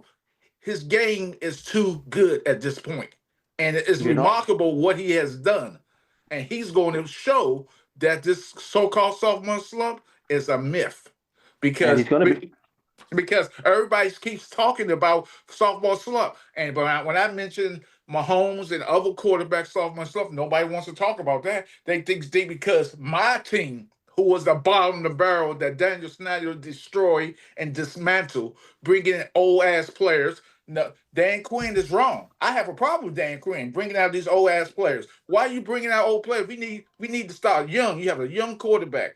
That's what we need. We need young receivers, not these old-ass farts. But I have to defend that because I'm a Washington fan. You're also going to be remarkable while getting sacked. Yeah, I think your quarterback is going to need to be two-dimensional. I mean, he's gonna need it. Let's be real. I mean, you got to. Yeah. I love Tyler Biadasz when he was with us, but one thing that was bad about him was that he was constantly being pushed into the quarterback's face, and he was constantly being pushed to the side by linebackers that were smaller than him. He's too undersized. So very undersized. yeah, and so I think you have had. I think those old additions were good additions. I don't think they were bad additions. I just don't think you did a lot. I just was kind of surprised. Like you came out swinging that first year, and then you kind of pulled a Jerry Jones and them, and just didn't really kind of do anything. They had the opportunity to get TK Metcalf. They didn't do it, and I was silently I was bothered by that. I never said anything. I said now I was not happy. You have these people out there, but you decide to get a player who was an offensive lineman who just came back. Jerry Tunsil, he just got back. He just came back to camp today, and he had a scary injury. He had an injury scare, But why we go after somebody who doesn't love the game of football? Well, I told you that when you signed him, and you were doing nothing but saying, "We got I Laramie was trying Tunsil. to defend my team. We got gas mask." Anyway, Yeah, real the quick. Washington Geezers. Jay Smooth, Washington has no wide receivers. New York will win week 1. Bang. Thank you very much. Shots fired. Jesse, My man. How much you want? Can we make a little wager? Oh, here we go. We're gonna get a bet. Well, ain't no wager. Bet. I ain't gonna pay no money for a beating. Would you No, I'm actually talking about a hat. I'll buy you the He's best. like loser has I'll to buy shave you his the head. best Giants hat I you am ever not could gonna. have. I am not saying I'm gonna bet no game. I'm gonna If I watch the game. lose, you You ain't got to lose, do it. that's it. You ain't got to do this You on lose. me. If the You Giants lose, you're if gonna the catch Giants hell beat us, from me. I'll buy you a hat. If they win, I I'll buy don't you a want hat. a hat. I don't want a hat. Don't worry about Okay, a hat. I'm gonna send it to you anyway. I want your mouth quiet when I go ahead and read you another one. That's what I want. A nice full 5 minutes of Jesse coming out the weeds like a raptor, like a T-Rex. Your voice is Like hitting Chuck out, Head hitting Shake it that up like tip-off this. stuff. Hello, And everybody. Momo, Okay. I'm knocking some So sense into happy. you, Momo. See this? I'm Mailman. shaking your head. Like, Just get want your to do a head. Stop short it. video. That's what I Thank you, want. Clemente. That's where it is, right there. I like that. Clemente says, Commander fans are waiting on Jalen Tolbert. Thank you, Jalen Tolbert. There we go. Oh, thank you. That's where it is. I had to read that one out loud. That was too good. That was Hey, Phil, did you see that one in there that Drew put in there? no. Hey, Mark, what is Dallas's record against Vic Fangio's defense? What is his record against it? Yeah. Well, I don't know if we can count last year's 2 games because it was Cooper Rush and a bunch of guys. But I think we played against Miami when he was in Miami. Denver, we lost. I know. Over in, let's see. I think it's 0-2, I believe. I think it's 0-2. It's only 2 games. I didn't. So it's Vic. 0-2. That's not really a big body of work. 0-4. Yeah. 0-2. I got Denver, Dallas Miami, and then the versus 2. Fangio. Yeah, but I'm just ready for the regular season the season start. Hopefully Dan Quinn and the Washington football team do what I say they're going to do. They're going to win 11 games. They're going to win the division. Cowboys will be second. The Eagles going to be in third. I see this coming. I don't know why everybody think it's not going to happen, but we'll see because I know how Eagles play. The Philadelphia Eagles always start off slow. And I'm not saying they're going to lose that game, but I believe that game going to be very close against the Cowboys. Mark Cutchin with Super Chat. Did you see Tolbert getting traded? I don't think we got the defense to say. I think that was media driven, but I'll be shocked if they trade him. Momo, we're covering the spread on the opening night. What's the spread now? 7. It's the spread, not your cheeks, Momo. Just Philly the spread. will cover the spread opening night. I would say by 14, at least by 17 or so. I agree. Here we go. I'm gonna. The Zoom link is in, so everybody that wants to get in here can get in here. If you let me say I appreciate you having me in here. The Godfather. Bent over. No, man, you held your own. You held your own, man. You're the man. Damn. Hey, Mark, it's all about accountability, bro. That's all it is, Mark. That's all it is, Mark, is accountability. Dak Prescott. Dak wouldn't have lasted 9 years in Philly. Hey, Mark, before you leave, man, Mark, I subscribed to you, but somebody hid me, so I can't talk on your channel. You're Kovu. Okay. That's probably a blessing in disguise, email Jesse. him. Email you me. leaving already, Mark? 94 Gmail. Okay. And, you leaving already, Mark? Let's not start talking over each other. Man, it's past my bedtime. You can look at his eyes. I can tell by your Hi, Mark. You do fireside chats at midnight. What you talking about? I do that and go to bed, and it takes a while for it to upload. He takes a nap. I do have a question for Mark before you go. Hurry up, get it out. He's leaving, so give him one question. Hey, Mark, I have a question for you, bro. And I'm getting this from Mark. I'm getting this from the Mark Holmes playbook.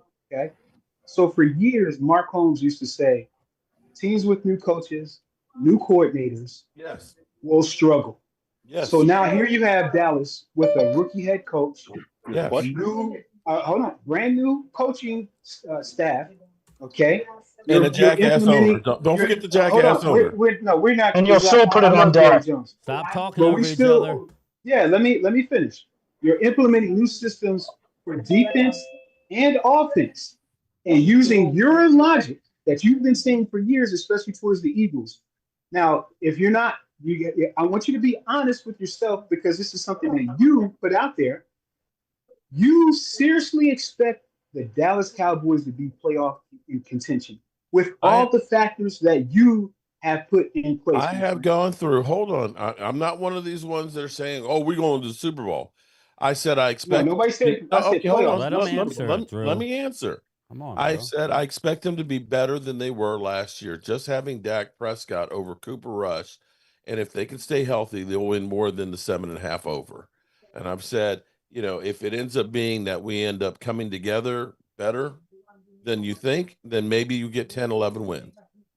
That's where I've gone. I've not gone anything further than that, regardless of what people are trying to put in here. It's all going to depend on how this team comes together. Is Tyler Booker going to end up being good at the box? I was hoping that Tyler Guyton was going to be decent, but he's injured right now, so I don't know exactly what we have at left tackle. Right now, I was hoping Mazi Smith was going to be better, but Mazi even looks at it and says, "Damn, I suck." And I've got an owner who's still fucking around with our best player on defense, who has not been able to practice with the brand new coaching staff. So, yes, you are 100% right. Expectations should not be high. And for people like Rob to say, well, Dak Prescott, then it's all on Dak. You can't put it all on Dak when you got a brand new rookie head coach, an owner that's a jackass, and all the marks that we have on the team. Somebody mute themselves. Yeah, it's Drew. I have to mute him. He's bad. There you go. Okay, so I think I stood up and answered that question. I haven't gone through and said we win a division. I said you got a chance at any time. Nobody thought Washington was going to do what they did last year. They surprised a lot of people with a third place schedule, and that's where I say Washington, you got a tough schedule this year. We'll find out when you're playing actually legitimate quarterbacks this year how you're going to do. Hey, well, Mark, I wasn't saying that, Dak is trash because he hasn't won a Super Bowl. I just think after 9 seasons, you should be more than 2 playoff wins. But can we acknowledge, guys, I just want to acknowledge something. 2 playoff wins in 9 seasons. I just want to acknowledge something, guys. 2022, I'll give you. That's on Dak. Every other year, the Cowboys have given up 150-plus rushing yards. Yeah, they can't stop the run to save their lives, guys. They can't run the ball to save their lives either. That's how you guys won last year. That's how you win. How is that on Dak? Okay, you're saying that as far as the Super Bowl. How did we win the Super Bowl? But come on, you Joe. Stopped the run and ran the ball. You stopped the run and ran the ball, man. Come on. Rob. If you had Super Bowl against Casey the first time around, for running back, and we had Miles Sanders. Hold on, no, Rob. Come on, I can't. Rob. I mean, he was he had a what do you have? They put 8 men in the box because they said we're not going to let Barkley beat us. Now, I will give your quarterback credit. He hit the receivers. But if it wasn't for Barkley having that threat of him being able to take it to the house like he did, he would have had guys double covered. Yep. Like the Cowboys do every game, guys, because we don't got a run game. We don't got a run game. Football for less. Stop cutting each other off. I want to say something here. Okay, what I want to say is, as the Cowboy fan, we look at Dak for the last 10 years, but what happened the 20 years prior to Dak? And I'll tell you something else, too. Our owner, who I can't stand, we're 5 weeks away from playing 2 NFC East teams. 5 weeks. We haven't signed our star player, so you can't figure the defense out. With a new coordinator. With a new coordinator. Yep. How can you hold somebody responsible when they can't be fired? That guy has gone 30 years. It's his fault, period. He could have done what he wanted to do. He's a billionaire. He could have spent the freaking money like he wanted to, went out and got on the damn Dak's players. rookie deal. On Dak's rookie I'm deal. sorry. He was getting $600K a year. This stuff, you know what? I know you guys, the Eagles, the Commanders, and the Giants, y'all are all happy Jerry's in there because he's stopping us from winning, period. Agreed. Let's put it where it's at. Let's put it where it's at. Randy, you're right. You just talked about accountability. So where's Dak's accountability for only winning 2 playoff wins and 9 But Robbie, the defense has given up 150-plus yards each game. That's not on Dak. Hold on. 2022, I'll give you. Joe, 2022, I'll give you. Say for 9 years that that he hasn't had a good enough team to win more. No, his running defense is ass. Wait, hold on. So wait a minute. Wait. So hold on. His rookie year, he goes toe for toe with Aaron Rodgers, has 3 touchdown passes to Aaron Rodgers 2, takes the lead with 54 seconds left, and the defense can't hold him, but Dak sucks, right? Yeah, they made a 4th and 25 I'm on not blaming. I'm not that blaming game that too. one on him. He played a damn good game. I give you that. But you're But saying, that San but no, Francisco Rob, game, he yes had you no are, bro. excuses. Yes you Real are. quick, Oh, real he's only quick. got 2 playoff wins. Well, you know what? That wasn't on Dak. Yes, That it was is. not on Dak. And Okay, if so and, hey, and Mark, against the No, but hold they on. gave up against the 150 yards, Rams, man. against hold the on. Rams, if they didn't Mark, let then after Jared this. Goff run on 4th down or Yeah. 3rd down for 15 yards, where C.J. Anderson with 150 plus. and gave him the ball back, he probably would have won that game because they were coming back too. Okay, so then, Mark, why do you do this then? You want to sit there and say, "Oh, Dak," even in this cancer thing about being so successful against Philly. Oh, he's 9-4 against the Eagles. He's 9-4 against the Eagles. Maybe if we played you in the playoffs, we'd be winning more games. So you can't have it both ways. You can't say it's all on the team when you lose, but sit there and give Dak the credit when they have success against the Eagles. Real quick, let me We grab are this. in the same situation with Dak Prescott that we were. You're talking out of both sides of your neck, bro. No. We Yes, are in you the are. same position with Dak Prescott as They Tony got identical Romo. numbers. Either They got we identical win numbers. with them or we Yeah. lose with them because And you've it's done a whole lot all of on that losing. guy. And you've done a whole lot of losing with Your him. guy who only had to average 23 passes a game, it was not put on his shoulder every single week. I don't disagree with you there. What about the first Super Bowl, Mark? It's about accountability, Mark. When you were averaging 100 It's about yards more a game accountability. on the ground than the What about the Cowboys. first Super Bowl, Mark? 2 playoff get the wins in super 9 chat. seasons he wouldn't cut it in Philadelphia. His ass wouldn't have gotten the first or second bag, only winning 2 playoff games in 9 seasons. I'm not If he talking was in Super Bowl. Philadelphia, he wouldn't be dealing with a team and an owner like he is right here that ends up getting rid of. See, here's the difference. Your team decided, let's go get A.J. Brown. My team says, let's go ahead and get rid of Amari Cooper and Cedric Wilson and not replace them with somebody, say, Noah Brown. You've had good enough teams to win more than 2 playoff games. No, the craziest thing is pretty much everybody the Cowboys bring in, it's their last ride. We go out and get Dontari Pose.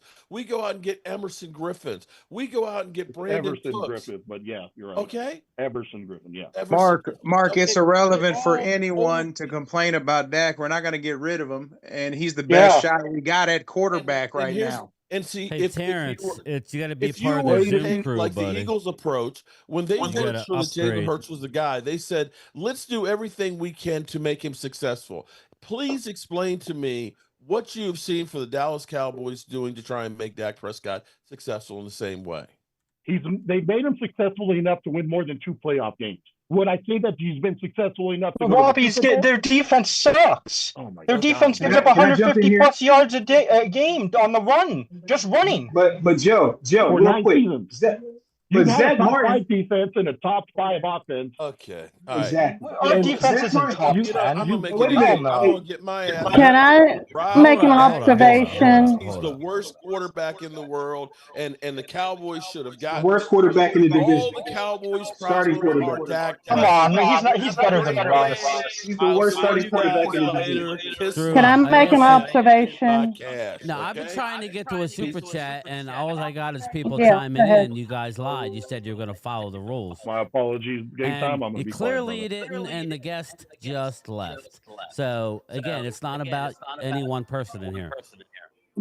Again, it's absolutely ridiculous that we're doing this yet again. Put me on the Zoom crew, please. Hallie, please mute because I'm hearing myself. I'm sorry. My hand was raised game time. I'm It sorry. doesn't My hand matter was if your raised. hand's raised. I see it's raised. Rob and him are talking. Either one would let me get. I was trying to wear. My apologies, brother. Welcome, That's my fault. Terrence. Coner. Terrence, there's My two. apologies as well. There's 2 levels to it. There's Game Time crew, and then the Zoom crew. You joined the Game Time crew. I will put the link in here for tonight, and then just make sure you upgrade for next time. It's only like $2 more. There it is. Anybody that wait, I don't think that's it. No, that's not it. Just give me a second. All right, just talk amongst yourselves. You know. Go ahead, Hallie. Hallie, you were saying something. I'm sure she wanted to talk to Mark. This is Everybody just scared an him away. observation. Why did this turn into, and y'all might be mad at me when I ask this question, but this is what I'm saying. Why did this turn into a Dak bash moment when it was supposed to be about the NFC East? Yeah. All I heard was just talk about the same Cowboys. Same old. No questions, hardly, maybe two. Nope. Going more- to that the was more from Giants Mark. or to Moma. They all went He to won't Mark. be on again. So. I don't blame him. I don't blame him. I'm upset. I'm very upset because this was supposed to be about all the teams, not just Dak. We not did just talk the about Cowboys. all the teams. How much? How much time? Hallie, I watched the Hallie, all due I'm not respect. arguing, but I'm Okay, just well, you upset. asked a question, so let me answer your question if you don't mind. I mean, that's why I'm at. Why did it become a Dak bash? That's what I'm asking. You aligned the conversation to who's on the call. I mean, why did it become a conversation about Michael when Terrence was on the call? You aligned to who's your guest, and we know Mark is a Dak apologist, and and regardless of the conversation we just had is no different than he has on a weekly basis on Cilio Show or whatever. This was an opportunity to talk to him about the Dak excuses. You align it to who's on the call. Let me ask you this. Then what's wrong with somebody? Y'all say about him making excuses. What's wrong with somebody that's a super fan of someone? Who said it was wrong? I just said you did. He wasn't. I know. Wait, hold on. Let me finish. She asked questions, Joe. Okay, but I had another. Yeah, but you said it was wrong. You're the one that's making this issue, man. She asked He the left. question. Can I answer? He left. Yeah. Okay. Come on, guys. Let's relax. Let's relax. I'm not trying to make an argument, and that's all I'm asking. It's just that when I was sitting here observing, this is all I heard. That's what I was saying in the chat room. That's all I heard. That's all I heard. Get off of the it ones and try in and do something the else. chat room saying. And go ahead. And probably Phil has been trying to get in on he has. this, and I don't want him getting upset and leaving because of what happened the last time. Yeah, I was trying not to. Crystal, he's proud Phil made it this long. Attaboy, Phil. Thank you, Chris. Alrighty then. Here's the game time. Look, guys. I get it, though. I get it. We want to we can't. We're not going to be able to move on from him. He's got a contract. He's the best shot we got. Yeah, he's the least of our concerns. You're right. We took a chance on Joe Milton. He is hot garbage, bro. We'll go 1-16 with that man. Yeah, just think if we would have succeeded in the first round and gotten that Denver quarterback. What was his name? Paxton Lynch. Oh my yeah, God. Paxton Lynch. Think how much of a longer maybe carousel it would have been a little bit. At least we got somebody that that we can have these debates and arguments about and stuff. And at least it's not like some of those ones where I feel like with Quincy Carter, some of those years or any of those guys where I didn't have the regular season, I didn't have any hopes in the playoffs, and so that's why I say it's like the defensive tackle. We all know, man, the defensive tackle, the running backs, those are our biggest weaknesses. We got a little bit better, Did we get competitive better? I think that's the big question. I think that we're gonna be figured. But I'm with Wade in the sense that we're there. We can't do anything about it at least for the next 2 years. So I think, I get the frustration in the sense. I just want to build a team around it. Walks through the doors of the Cowboys locker room one of these days and replaces Dak. Trust me, I wish Joe Montana would be somewhere in the undrafted free agent or a Tom Brady out there to replace Dak, but we don't got that right now. We don't. Well, the only thing that I'm talking about, my brother, is just accountability, bro. Hallie asked the question. I think the finished answer that is that there's nothing wrong if he defends Dak or that he's a Dak fan. But there's nothing wrong for me to sit there and say that I don't think Dak is the guy. I know football well. I think that I usually, when I talk, that I make informed answers, and I usually talk knowing what I'm talking about. I'm not saying I'm the best out there, but I do watch a lot of football and know football pretty well. And that's just my observation, is I think you have a good team. I think your owner holds you guys back. I think you have some good pieces. I think Micah's a damn good ball player. CD's top 5 receiver. I just don't think Dak is the guy. And how I hold my standards is to a high accountability. And I just don't. I'm not talking Super Bowl. I was just simply making a point, and Mark kept redirecting it back to me because he mentioned my name multiple times as he was making a point when he was talking to Drew. And I'm simply making my point is that I think Dak is what's holding you back in some of your playoff success. 2 playoff wins in 9 years is just my point. Go ahead, okay, thank you. I can say something there, Brian. That's fair. That's fair. Yeah, go ahead, Terrence. Yeah, first I want to say thank you, Brian, for putting me on here. Thank you. I appreciate it so much, man. Yeah, like there's 2 different tiers. So you went with the lower one, the other one's the Zoom. Yeah. So that's I'm sorry about that. That's my fault. Yeah, now you can upgrade next week. It's not a big deal.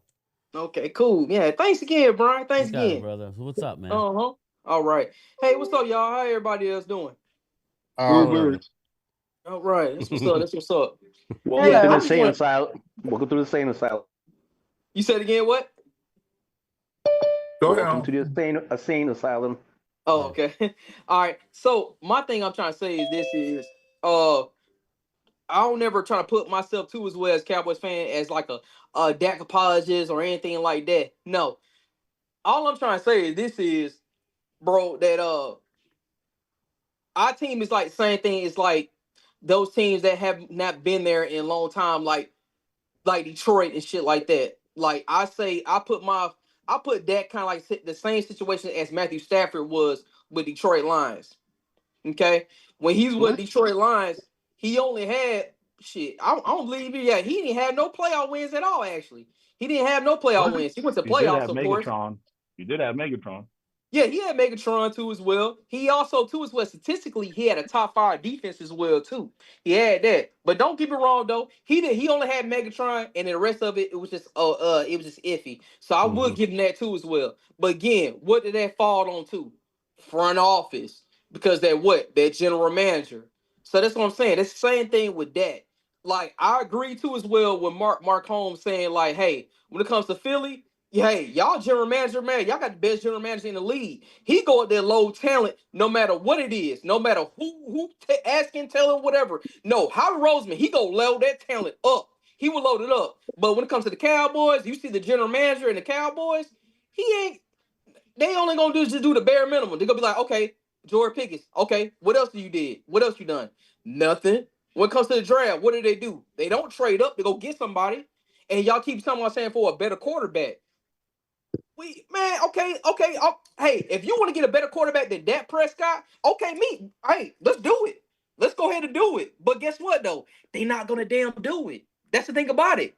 They never had trade up in the first round to get a quarterback. And last time they tried to do that, they tried to get Paxton Lynch. And Johnny Manziel. Yep. Yeah, and Johnny Manziel, exactly. Yeah. So you know what I'm saying? So, bro, come on now. Like, look, we seen Ryan Tannehill go to an AFC championship. We seen Blake Bortles go to an AFC championship, man.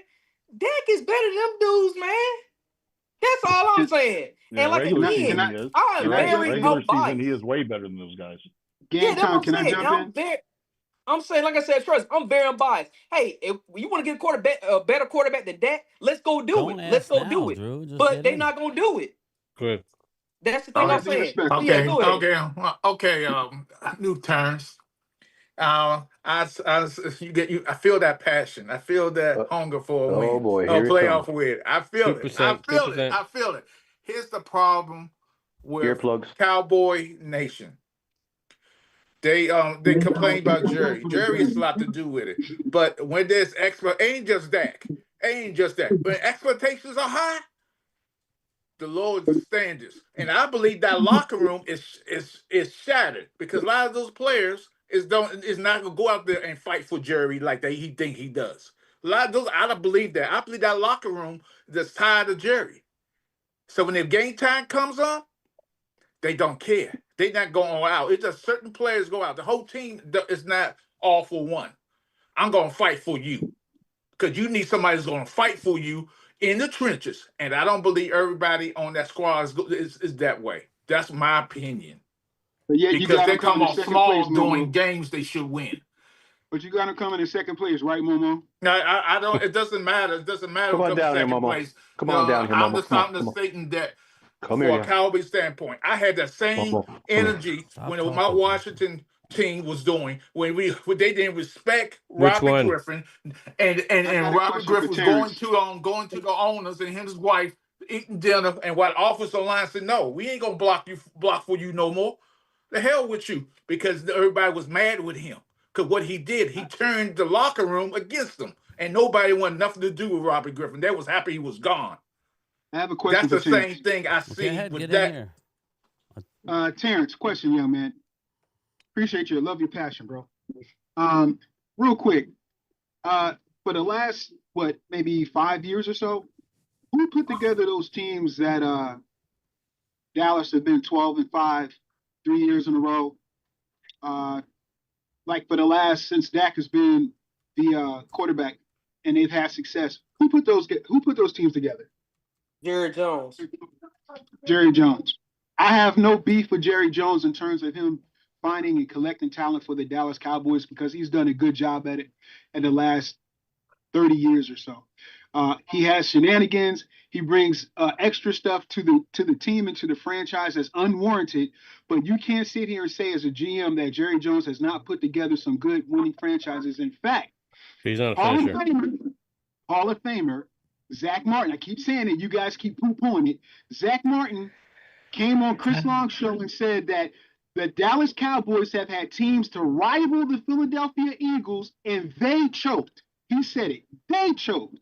Hold on, let me finish. No, Drew, like is a part of they. So you're making a big, long, valid thing. Yeah, in and out, buddy. In and out. This isn't a long dissertation of Drew. But the thing about dissertation, but when I make it, it's not okay. I got it. Well, no, I mean, like you're talking about Jerry, like you kind of take away and then you give it back when it's a valid point for you. It's like we're talking about the fact that. Well, we're no, yeah, of course it's all valid because you think it's coming from your mouth. It automatically becomes all valid. So, like when it comes to them, he's not a finisher. If you were putting Jerry Jones as a basketball player, he's not a finisher. He plays out the game and then he doesn't finish it because he doesn't go out and finish the talent. When he won that last Super Bowl, he went and got Charles Haley and finished out that team. Agreed. He did the Jerry Jones thing. He hasn't done that. My point, Drew, was they couldn't stop the run. That's all. They stopped the run. They couldn't run the ball. You were even the one that's saying that. So you obviously can see the holes, but he can't see those holes. So that's what we're talking about in that sense. He's not finishing the job. Great at talent and the scouting and all that kind of stuff. But you're right in that sense. Phil, let me ask you a question. In 2019, when Dak Prescott had Amari Cooper, Randall Cobb, Michael Gallup, Jason Witten, Zeke, and Tony Pollard, and winning the Philly, the winner goes to the playoffs and takes the division. Did Jerry have anything to do with that against a really bad Eagles team that had nobody even on that football team? Dak went in there and couldn't get the job done. Is that on Dak? I mean, is that on Jerry? Now, during that season when he went out there, did he have an amazing connection with Cobbs? Did he have an amazing connection with Cobbs? We understand that, yeah, you can put together, but he never had any kind of connection or chemistry with Cobbs. So he didn't have that thing. Am I wrong? Did he have this all-pro career when he was with Cobbs? He got Cobb paid. I mean, that's just real. Everything that's come. There's receivers that have come. There's receivers that have come to Dallas and disappeared in that sense. So like, Phil, wasn't that year 2 with Cooper? Look, I'm not even sure. I'm not even positive on that. Cooper came in the middle of the year, Drew. In that middle of that year or whatever. Right? Yeah, he came in the middle of that year. So to me, like that was a type of move where you go out there and you feel, okay, we're one piece away. We go out and get that guy. But to him, he made that room because the past 2 years, he was like, we're going to go wide receiver by committee, wide receiver by committee, wide receiver by committee. And then he was like, fuck it. I have to actually go out there and actually buy a wide receiver. And that's why you ended up getting him and stuff like that. And so, I was so surprised when he had the connection right away. But he never had a connection with Randall Cobbs, you know. So I want to be clear. You're saying to me that because he had Cooper, Cobb, and Gallup, and Witten, and Zeke, and Pollard, because he couldn't beat the Eagles, a really bad Eagles team in Philadelphia, to go to the playoffs and win the division, was because he didn't have a connection with Randall Cobb. No, and also I'm the ref- defense and all that kind of stuff. So I'm- it's a whole game thing. I mean, you're putting it all okay because he had all these weapons. He should have been scoring every single drive and everything. And Phil's I, not I a get Dak that. I guy. get that. But Phil's we not a forget that Dak there's guy flag either. So there. Yeah, you're talking to me like I'm So- sitting there like a fan of his, but I'm also talking about this team as a Cowboys fan. I look at that, I go flags, all those penalties, discipline. As much as you want to call shit or whatever. The refs And do call some that's on crazy ass Jerry? shit The flags are sometimes. killing you. The flags are killing you. And the so, defense yeah. is so undisciplined. But This is unbelievable. it's not all on one dude like Emmett that. Smith talked about this after that Netflix came This is out. unbelievable.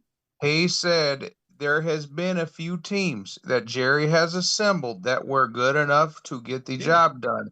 The issue is those teams needed to rise to the occasion and overcome ownership, overcome coaching, and make the plays. We had 3 teams to do it. We had 3 shots. We had the 07 Cowboys, we had the 2014 and 2016 Cowboys. 2016, Teams yep. were good 2016. enough to win the Super Bowl. They That's choked. what Zach Martin said. They couldn't get it done. They And choked. Thank you, Meniscus Eagle Ray. said that Yeah, those okay. teams needed to rise to the occasion in the playoffs, and they didn't. That's the Thank difference you, Wade. between champions and guys who don't win championships, and they failed. Now, We wait, can't does put Jerry that on Jones have Jerry. anything to do with We that? Is cannot that put Jerry that Jones' on fault? Jerry. We can't put that on Jerry. We No. got to Thank put that you. on the And players. at the Haley, end of the Haley, day, go ahead. Go ahead. Oh. Well, I just wanted to ask a question to Rob, because where I'm at, the Eagles game I didn't get to see because it was blacked out, no matter what channel it was over here. Super box. And all I could see was the highlights, but that didn't tell you a whole lot. Yeah. But I want to know, after the 2 drives that the other team scored on y'all before, what was it that the Eagles did that helped them to be able to get back in the lead with the game? Can I jump on that? Oh, yeah, man, go ahead, that's get gonna in be- there. Oh, Then I man, want that's to. gonna be good. Go ahead, Simply, Rob. Go, Rob. simply what we didn't do anything really special. I mean, Burrow and them kind of went and took a seat and took out their starters. I mean, they're a talented team on offense. Cincinnati's very talented. Burrow's phenomenal. He's a top 5 quarterback, and he has 2 top receivers that are phenomenal as well. We didn't do anything. We didn't do anything to alleviate the issue. Simply, they just went in there, made their point, got some work in, and then they went and took a seat. And then at that point, our depth took over because I think our depth is better than their depth. As the game went on, I think our second and third string players, started to execute. And then of course we had a really good backup quarterback that I think could be a starter on a lot of teams in Tanner McKee. But we didn't do anything anything special. I mean, simply Burrow just went and took a seat, and then our depth took over at that point. Yeah. Phil, Well, do you want to highlights add on doesn't to that? show any All right, of let's that. make so this, that's what I wanted to know. Let's make this our Okay, final thank you. question, and then I got to say a couple things, then we'll get out of here. So, any final questions for anybody in here? No, I was Phil, going to did continue. you want to add on to that? Yeah, I was going to add on to that with the Eagles things.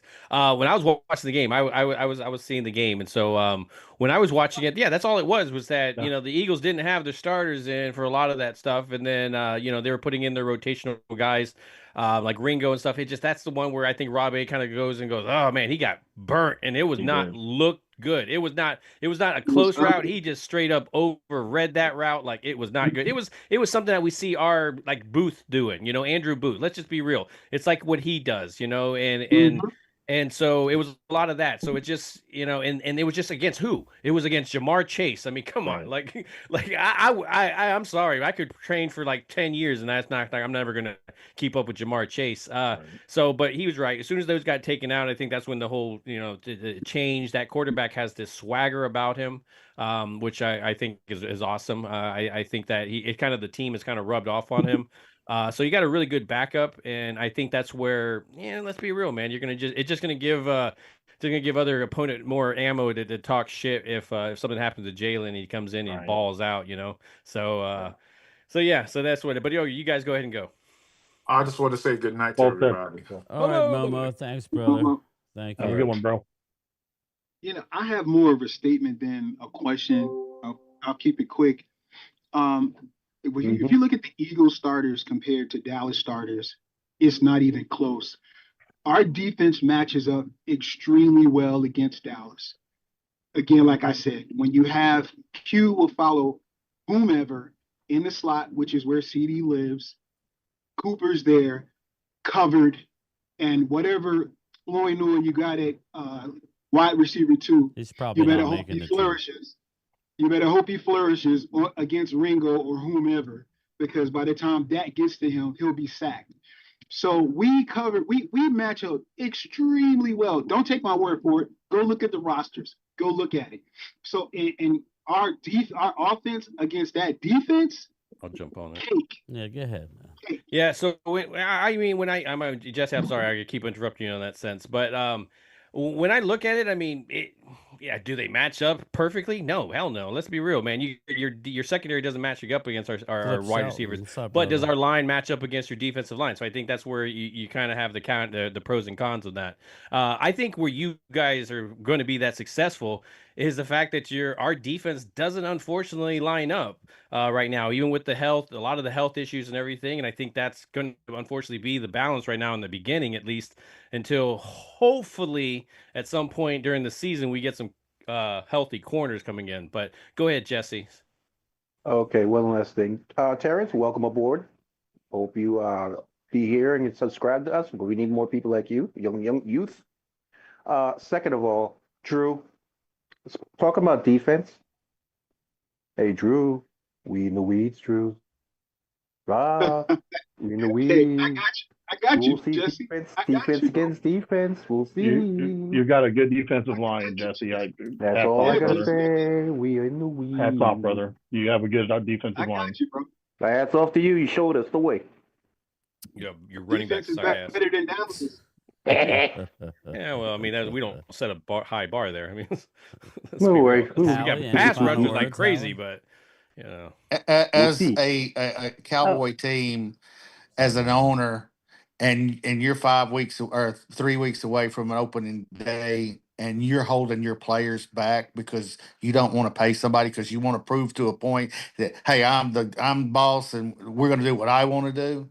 That tells me you don't want to win. I'm sorry. And until we get rid of that kind of crap, we're never going to win. Bottom line. And he was. I've already said that. Yeah, and he was the one that was saying, "I'd write the biggest check if it guaranteed me." And yeah. His refrigerator's full. That's why he ain't hungry no more. He ain't. Exactly. Well said there, Wade. Yeah. Hallie? All I got to say is I don't know whether Jerry's even satisfied with the $2.5 billion that's ahead of the 49ers. He probably, knowing Jerry, probably wanted it to be more. But what can you do with the owner like that? But I'm looking forward to Saturday and seeing how what we're going to be doing against the Baltimore. So looking forward to that. Baltimore takes their preseason games really seriously. Yeah, so, they want to win those. So I'm going to probably put 1,000 on Baltimore to win. Not putting Dallas down. No, that's true. It's very true. That's a good idea. They care about their preseason games. Rob's right. John Harbaugh treats those games like the regular season. So does his brother. Did you see how the Chargers played? Their defense against New Orleans, man. I made a good penny off of that one too. So those Harbaugh brothers take these preseason games vicious. They do. And that's why you see Slater on this. So go ahead. Game time. You got something? I'm just saying, is everybody done? Hallie, did you asked yours? Terrence, any final words? Terrence, any back? Yeah. I need. I have something to say. I'm not going to cut you off. I'm going to let you go first. But before we end it, I want to say something as well. Cool. Go ahead, Terrence. Okay. All I want to say is this is more so with Drew. It's more so with Drew, man. Like, only thing I really say is that you always name the talents that we always have. Amari Cooper and Michael Gallup and Randall Cobb and Zeke and Pollard. You name all those, but you don't know looking at the whole bigger picture of it. And I understand because you're an Eagles fan, but as a Cowboys fan, I could tell you is that this is okay. When it came to the playoffs, where were they? Where were they when we needed them? It was rushing yards. It was total of less than 75 yards. and part of that was due to like getting Zeke the ball more than Pollard, because there was times that Pollard needed to be in the field more than Zeke, and they never did that, and that was more so going on to Jerry in the decision. Like I said again, he controls his team more, not the coach. It's really Jerry. Okay, that, and not only that, when that time when Coop was there, defense was always can't never stop the run. Okay, it looks good on the roster, but when it comes to game time, they were nowhere to be found. That's the answer to where you trying to get at, Drew. And then on top of it, like I said again, bro, dude, come on now, man. You know y'all defense is like, y'all know y'all defense is damn so elite. Look, I'm from Georgia, man. I'm from Georgia. Look, you want to know how really pissed off I am when Howard Roseman traded up to go get Jordan Davis, and then the next year he still coming from a Super Bowl loss. He still drafted Jalen Carter, Nolan Smith, Keeler Ringo, Nolan Smith. Man, come on! You think like I was so pissed off? Like, okay, I want my GM to do that. I want my GM after drafting Georgia players from coming from a national championship. I want my GM to do that, but my GM can't do that.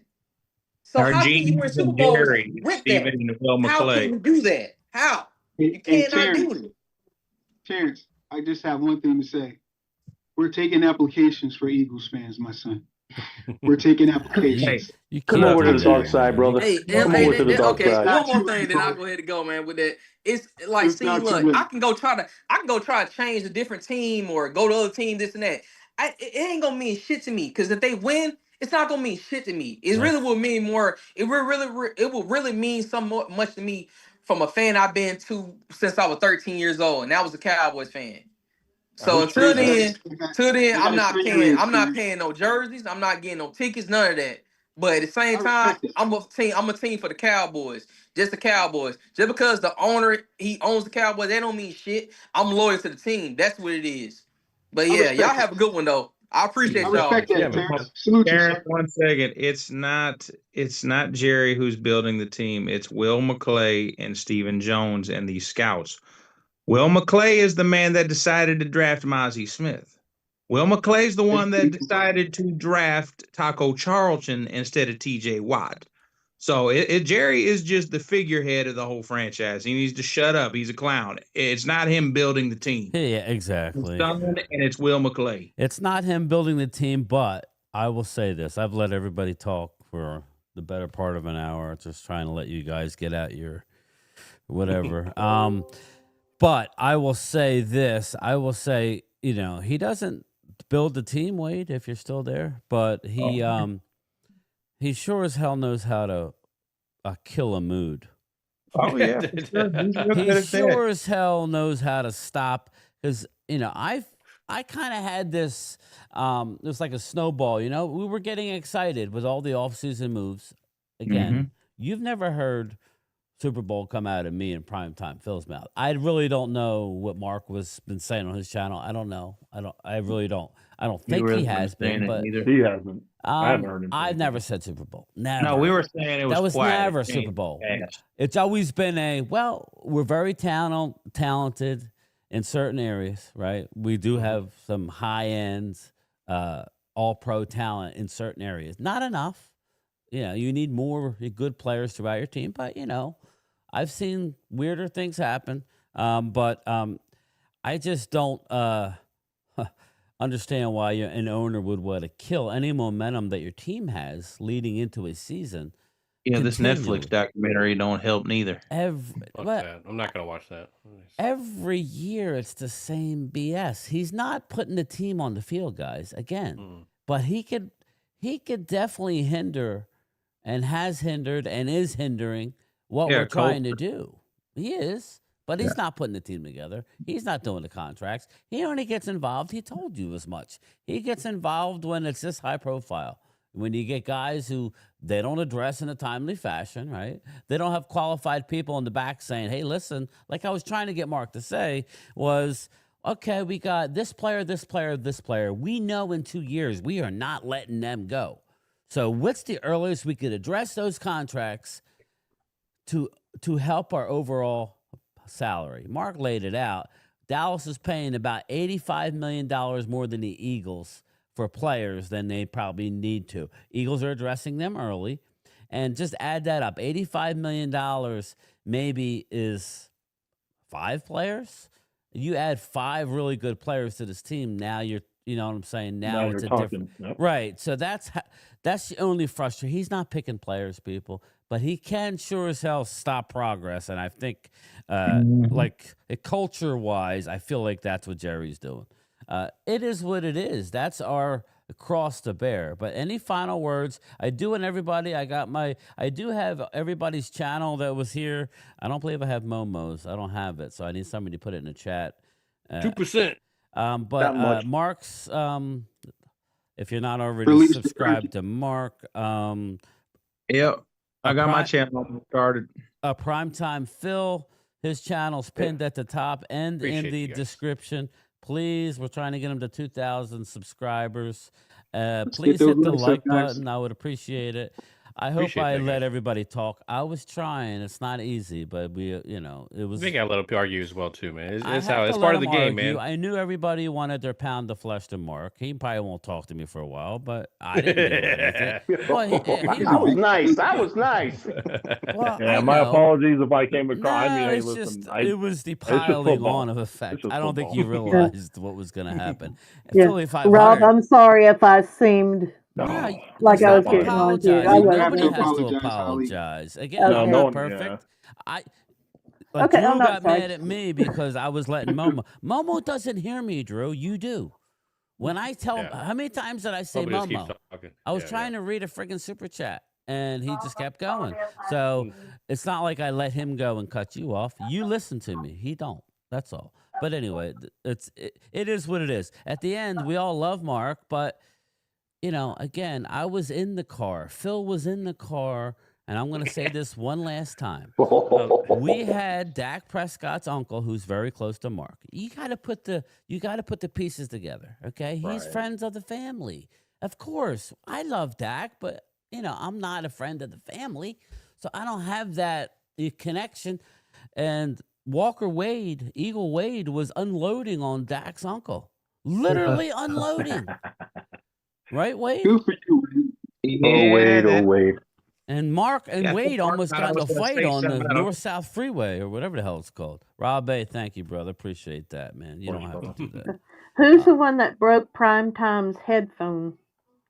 Wade. No, I'm joking. Oh, no. Wade's trying to accuse I think I broke his. Wade's headphones. That's what it was. It was the other way around. I know. I lost them. I lost them. I thought the lot lizard stole them. Yeah, I think that's what he did. He just blamed it on me and shit just to get some tax write-off. I got to do a drawing too. Shit, I almost forgot. Hey, Walker, make sure you text me your what you call it, podcast. On my channel? Yeah, I'm about to get it already in the works. If not, just text it to me. What's the channel called, bro? Lot Lizards and Go. Just gonna be Walker Wade 627. I was Walker Wade love hoes. Yeah, we got. Sorry about your backseat, man. We got ladies in here, you. The backseat lot. Anyway, I'm gonna do a drawing and then we'll get out of here. It's a lively chat. Please hit the like. I mean, we still got 140 come people on, family. here. Let's hit that. Already did. Let's I get, know you did, but I mean, time. I have 1,200 views and I only got 87 likes. Come on, man. I see. I mean, I'm out here feeling. I hear feeling 500. Come on, people, hit that button. It's not so hard. You gotta be kidding me. Who you got? Who you got? Philly 500. There it is. Hey! Oh my God! Yeah, the legend. Well, I'm gonna have to give him a eagle green hat. I'm gonna have to give him a. He's gonna have to get one of my. Let's get game time to 100K and let's get Philip to at least 50 right now. Come on, come guys. on, man. Let's do this. Thank you, man. I appreciate the support. Well, Phil, he knows the deal. The algorithms don't like Phil because he doesn't do more shit. So we need to override the algorithm and just get him to 2,000. Mentally, that would be good. So let's get him to 2,000. So unleash the likes.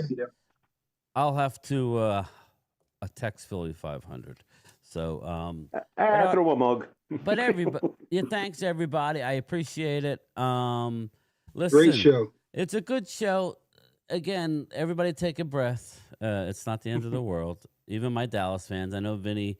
Fuck Jerry Jones. That Momo. You know, Vinny, listen, brother. I'm rooting for Dallas. You know I am. I'll be But here. yeah, dude. I hope Dak. I I'll hope be he here gets win or lose, man. I'll be here win or lose. That's the thing. It's a true fan, brother. I'm with you. So if we lose, I will say, hey. If we win, I'll be looking for people to say, you know. But we'll cross that bridge. We got our work cut out. I do think we are a talented team. You are. Absolutely. So I think we're going to win more than maybe some expect, but we're not that deep. So if we do, if anything happens like it did last year, we're in trouble. Like I said, thank I'll you. be here Eagles like has this. landed. I appreciate that. I mean, I try. I'm not a pro at this. Me and Phil, we haven't been in the game as long as a lot of everybody. So You it's. are a pro, man. You I guys have are to pro. slow the doing. chat down because Twiz You gets guys all are pro. pissed off at me. But Phil, I can't see it. It's going pretty fast. So for me, you know what's legit about you though, Game Time What's and that? Phil, you guys keep that shit real and you guys know football. No And I doubt. try. respect it. I mean, I it gets respect that. emotional though. It does. You and Phil Facts. just know your shit when it comes to football, and I Yep. respect that. But I'm learning Thank from you. you guys. I'm learning. But all right, everybody, I appreciate Appreciate that. And again, let's everybody sub up to prime time. Let's get them 100 likes. We're 4 away. I could stay live, but I won't. I'm gonna leave. But when I'm gone, hopefully we can get over the 100 mark. I would appreciate it. And I will. I'm working on next week's guest. Maybe.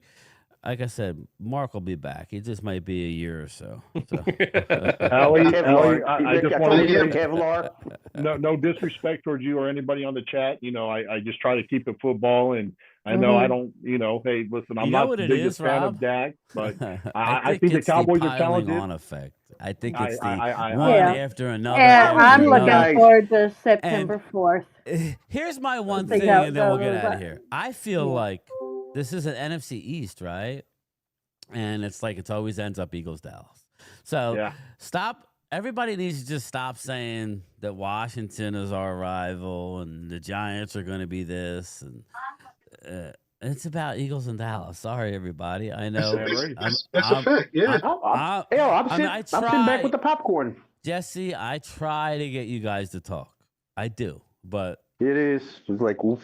It's like I sit back with the popcorn. I'm like, my beer and I popcorn. just get hit in the head with eggs, but it's Jesse, eggs, like boulders. Next year, Jesse. Next year, buddy. Next year. Exactly. There we Well, go. don't He's worry, already Drew. saying Don't worry. good game. We coming. He's doing Drew, the we coming. proverbial good game before it's even over. It's not even. We're not even in closer. The opportunity. But anyway, I'm out of here. I got to get up in the morning. Expect Thanks, a man. lot for us from me going next week. I am off. I got to get a lot of stuff done around the house. But after tomorrow, I'm off for 11 days. So I got to get some stuff done around the house, get ready for the fall, which I love fall. So fall means football. Fall means hoodie weather. Fall means a lot of stuff. So I will talk to everybody later. Phil, thanks, partner. I appreciate you. Yeah, you guys take Phil, care. have a great I'll night. hit you up tomorrow. Family. Everybody else. Love ya. God bless. All right. Good night, See you, everybody. Thomas. Sorry we didn't get you to talk. Hey man. What? I'm cool. This is me. We're gonna jump on that spaceship and get out of here. Let's go. No judgment. Shoot. To smash that subscribe button. You know what? I'm gonna give it. I'll give it 4 out of 5 avocados. Cord? I was raised by avocados. Oh my God! Just kill me now. Ho, ho, ho. Green Giant. Hey! We know each other. He's a friend from work. I think it's going really well. I know. This is literally the first time I took my gun out of the holster. Right. And that is why we need a triumphant video.